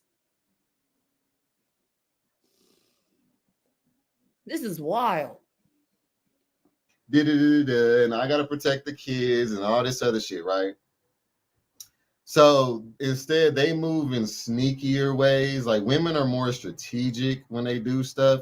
So they're not really like straightforward, like they're passive aggressive. Like they're not gonna come, like at work. Like if you got a lady boss, she'll say, "Oh, I like your shoes. Like they're really nice," and then she'll go and write you up for having on tennis shoes during dress shoe day or whatever. You know what I'm saying? Instead of just telling you like, "Hey, we don't wear dress shoes today. This ain't Friday. I mean, we don't wear tennis shoes today. This ain't Friday." But as an employee, you should already know that. You should, if this is your work, like if you work at this place, you should know the guidelines, the dress guidelines at work. You know what I'm saying? As opposed to a man just come and tell you like, "Hey, we don't wear those today, so you got to go home and take them off, or you got to change, or just don't let me see those again," type shit. You know what I'm saying? A dude that's raised by a single mother may feel attacked when being spoken to directly like that. You know what I'm saying? Because they're not used to that. They're not accustomed to that. They're accustomed to somebody giving them an attitude and slamming doors and walking around funky and shit all day. They're not used to, just somebody just saying what they got to say and speak their mind and moving on with their fucking day, So that's just some examples of that right there. And then I also put competition mindset on this because if y'all haven't noticed that a lot of men who are raised by women, they have this competition about like looks and the superficial shit in life, when real men, masculine energy men who are raised by both parents, tend to not look at it like a competition when it's a couple thing. We look at it like if we both not winning, neither one of us won. I know the single dudes, niggas raised by single mothers, they always have this competition thing with their partners. Like, I've always gotten annoyed with dating certain ones of them just because it's like, nigga, just because somebody said that I look good and they didn't say nothing about your look today doesn't mean that you don't look good. And that doesn't mean that you're supposed to feel some type of way today. Like, I like it when niggas say you look good or people say you look good, because that if I that's why I'm with you. I'm attracted to you. I know you attractive. I'm just supposed to expect that to stop because we're together? Nah, like, so also the reason why y'all be I can't listen to no more of this man, y'all, because like I'm gonna end up calling him a slur, and it's really like it's making my skin crawl. Like I gotta dead this video. Like it's really working my nerves. Like y'all don't know how, like I'm sweating, I'm so pissed off. Like that was disgusting. It was disgusting, the things that he had to say. And the fact that he's placing all of these toxic behaviors and traits on Black women and not saying that they somehow develop all of these characteristics from Black women, and not the fact that they're mimicking the men around them, right? Like Black men aren't emulating Black women at all. And for him to even go so far as to say that is weird. it's weird because, like, think about it. If black men actually emulated black women and the things that we hold true and we value, the entire black diaspora would look completely different. And I'd bet my entire life savings on it. Like, these men don't know how to be men because men haven't taught them how. It has nothing to do with being in proximity to a woman. Black male culture in and of itself is degenerate. It does not value building. It does not value self growth. It does not value um, ingenuity. It does not value hard work. It does not value traditional roles or traditional values that most men, or, that manhood is supposed to be um, cemented on. Like, none of this exists with most black men. Most black men are too worried about flexing, having intercourse, doing drugs, what type of car they drive, all of these very, very shallow and vain things that hold no worth. Like, that is that's black male culture. And it's weird that they say that their dysfunction lies with the parent that stayed and tried their best, the parent that gave it their all, the parent that sacrificed themselves, the parent that is wore out and tired and never gets a break, and not the Dusty that's out here having children all over the place and does not even care about whether you have clothes on your back or food in your stomach. But it's black women's fault. These people get on my nerves, y'all. They really do. His channel is a cesspool of black male degeneracy. And, like, the fact that he would even open his dick sucking mouth to mention black women makes no sense. Sir, you too busy gobbling dick. You shouldn't even be worried about what black women are doing. And the fact that he thinks he's some masculine presenting man lets me know that he does not have any idea what manhood looks like. Because, sir, that man does not look masculine at all to me. Like, he looks like he is a cum guzzler. Like, that was, ugh. Make my skin crawl. This man.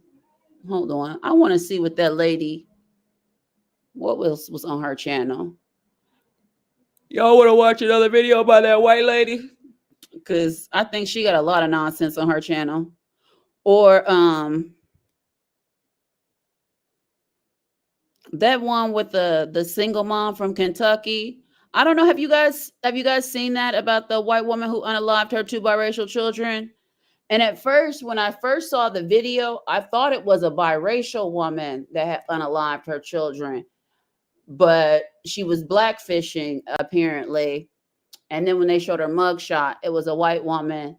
And this channel called Law and Crime on YouTube, like, they basically broke down like the whole, like, what's going on in the news. And it's weird because in all of her like Facebook posts, like, she's calling her sons her kings. She can't do it. Like, she lives for her kings and, all of that sort of like nonsense. But apparently, like, her own family had called CPS quite a few times on her about her children. And people were like, where are the fathers? Because they have different dads. And I think the oldest one, like, his father died or something. And then the other one, they don't know. His father's not in the picture.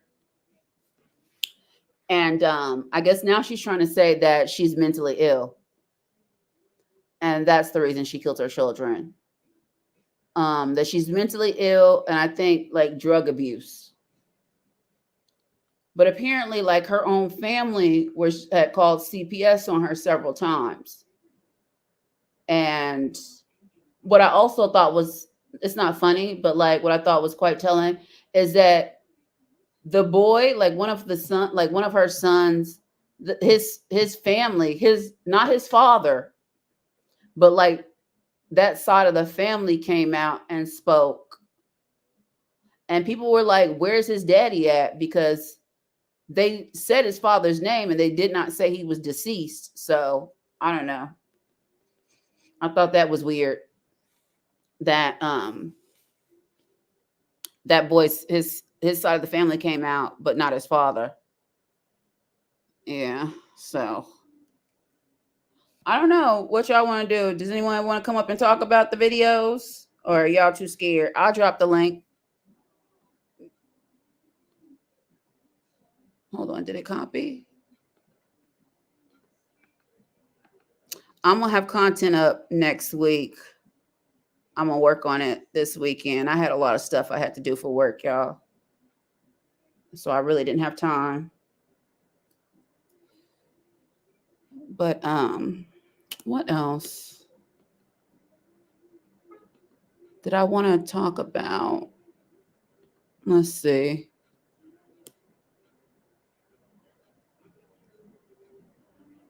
Oh, did you guys want to go over?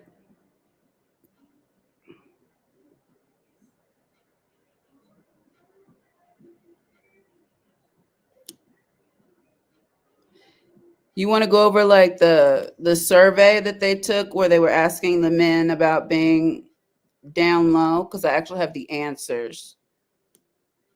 Um, like out of the men that were in this, like the down low, like 500 of them had wives or girlfriends.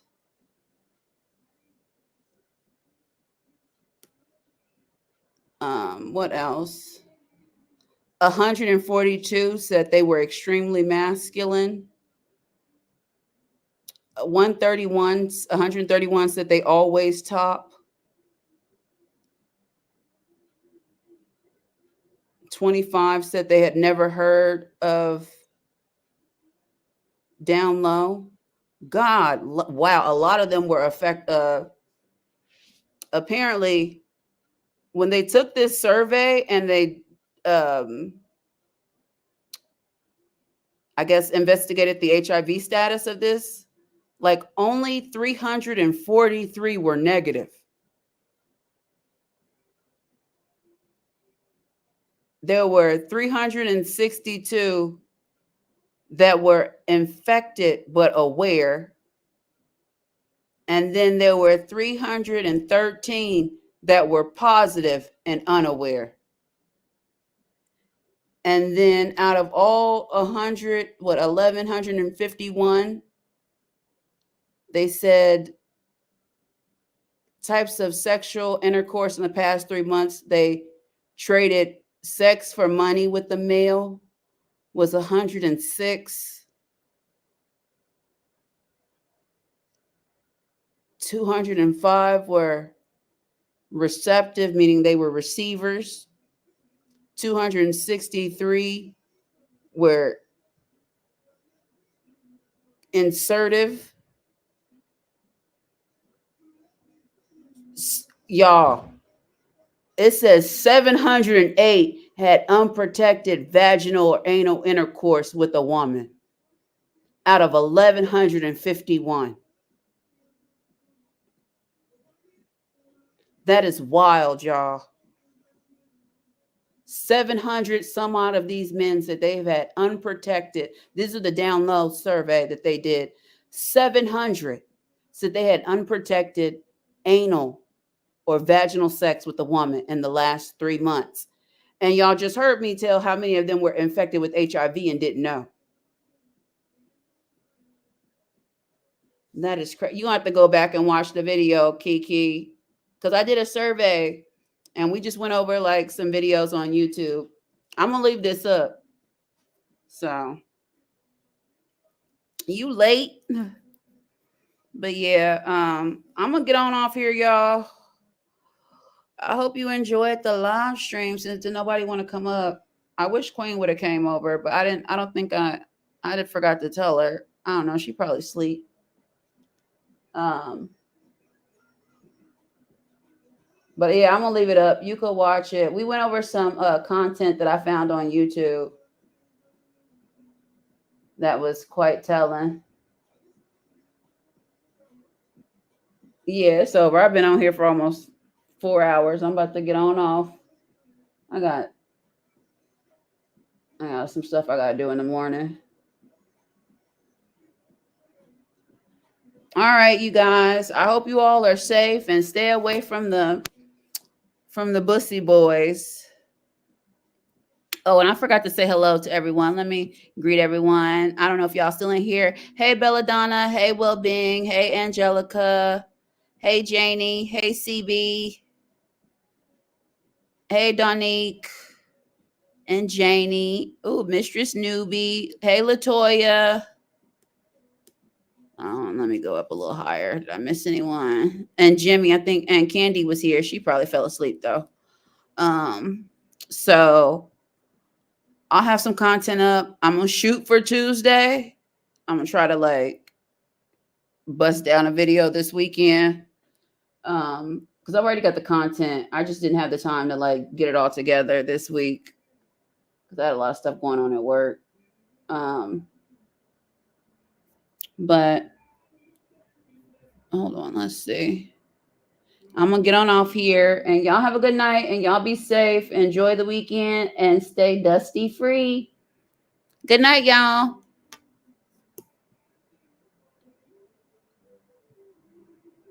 What is that?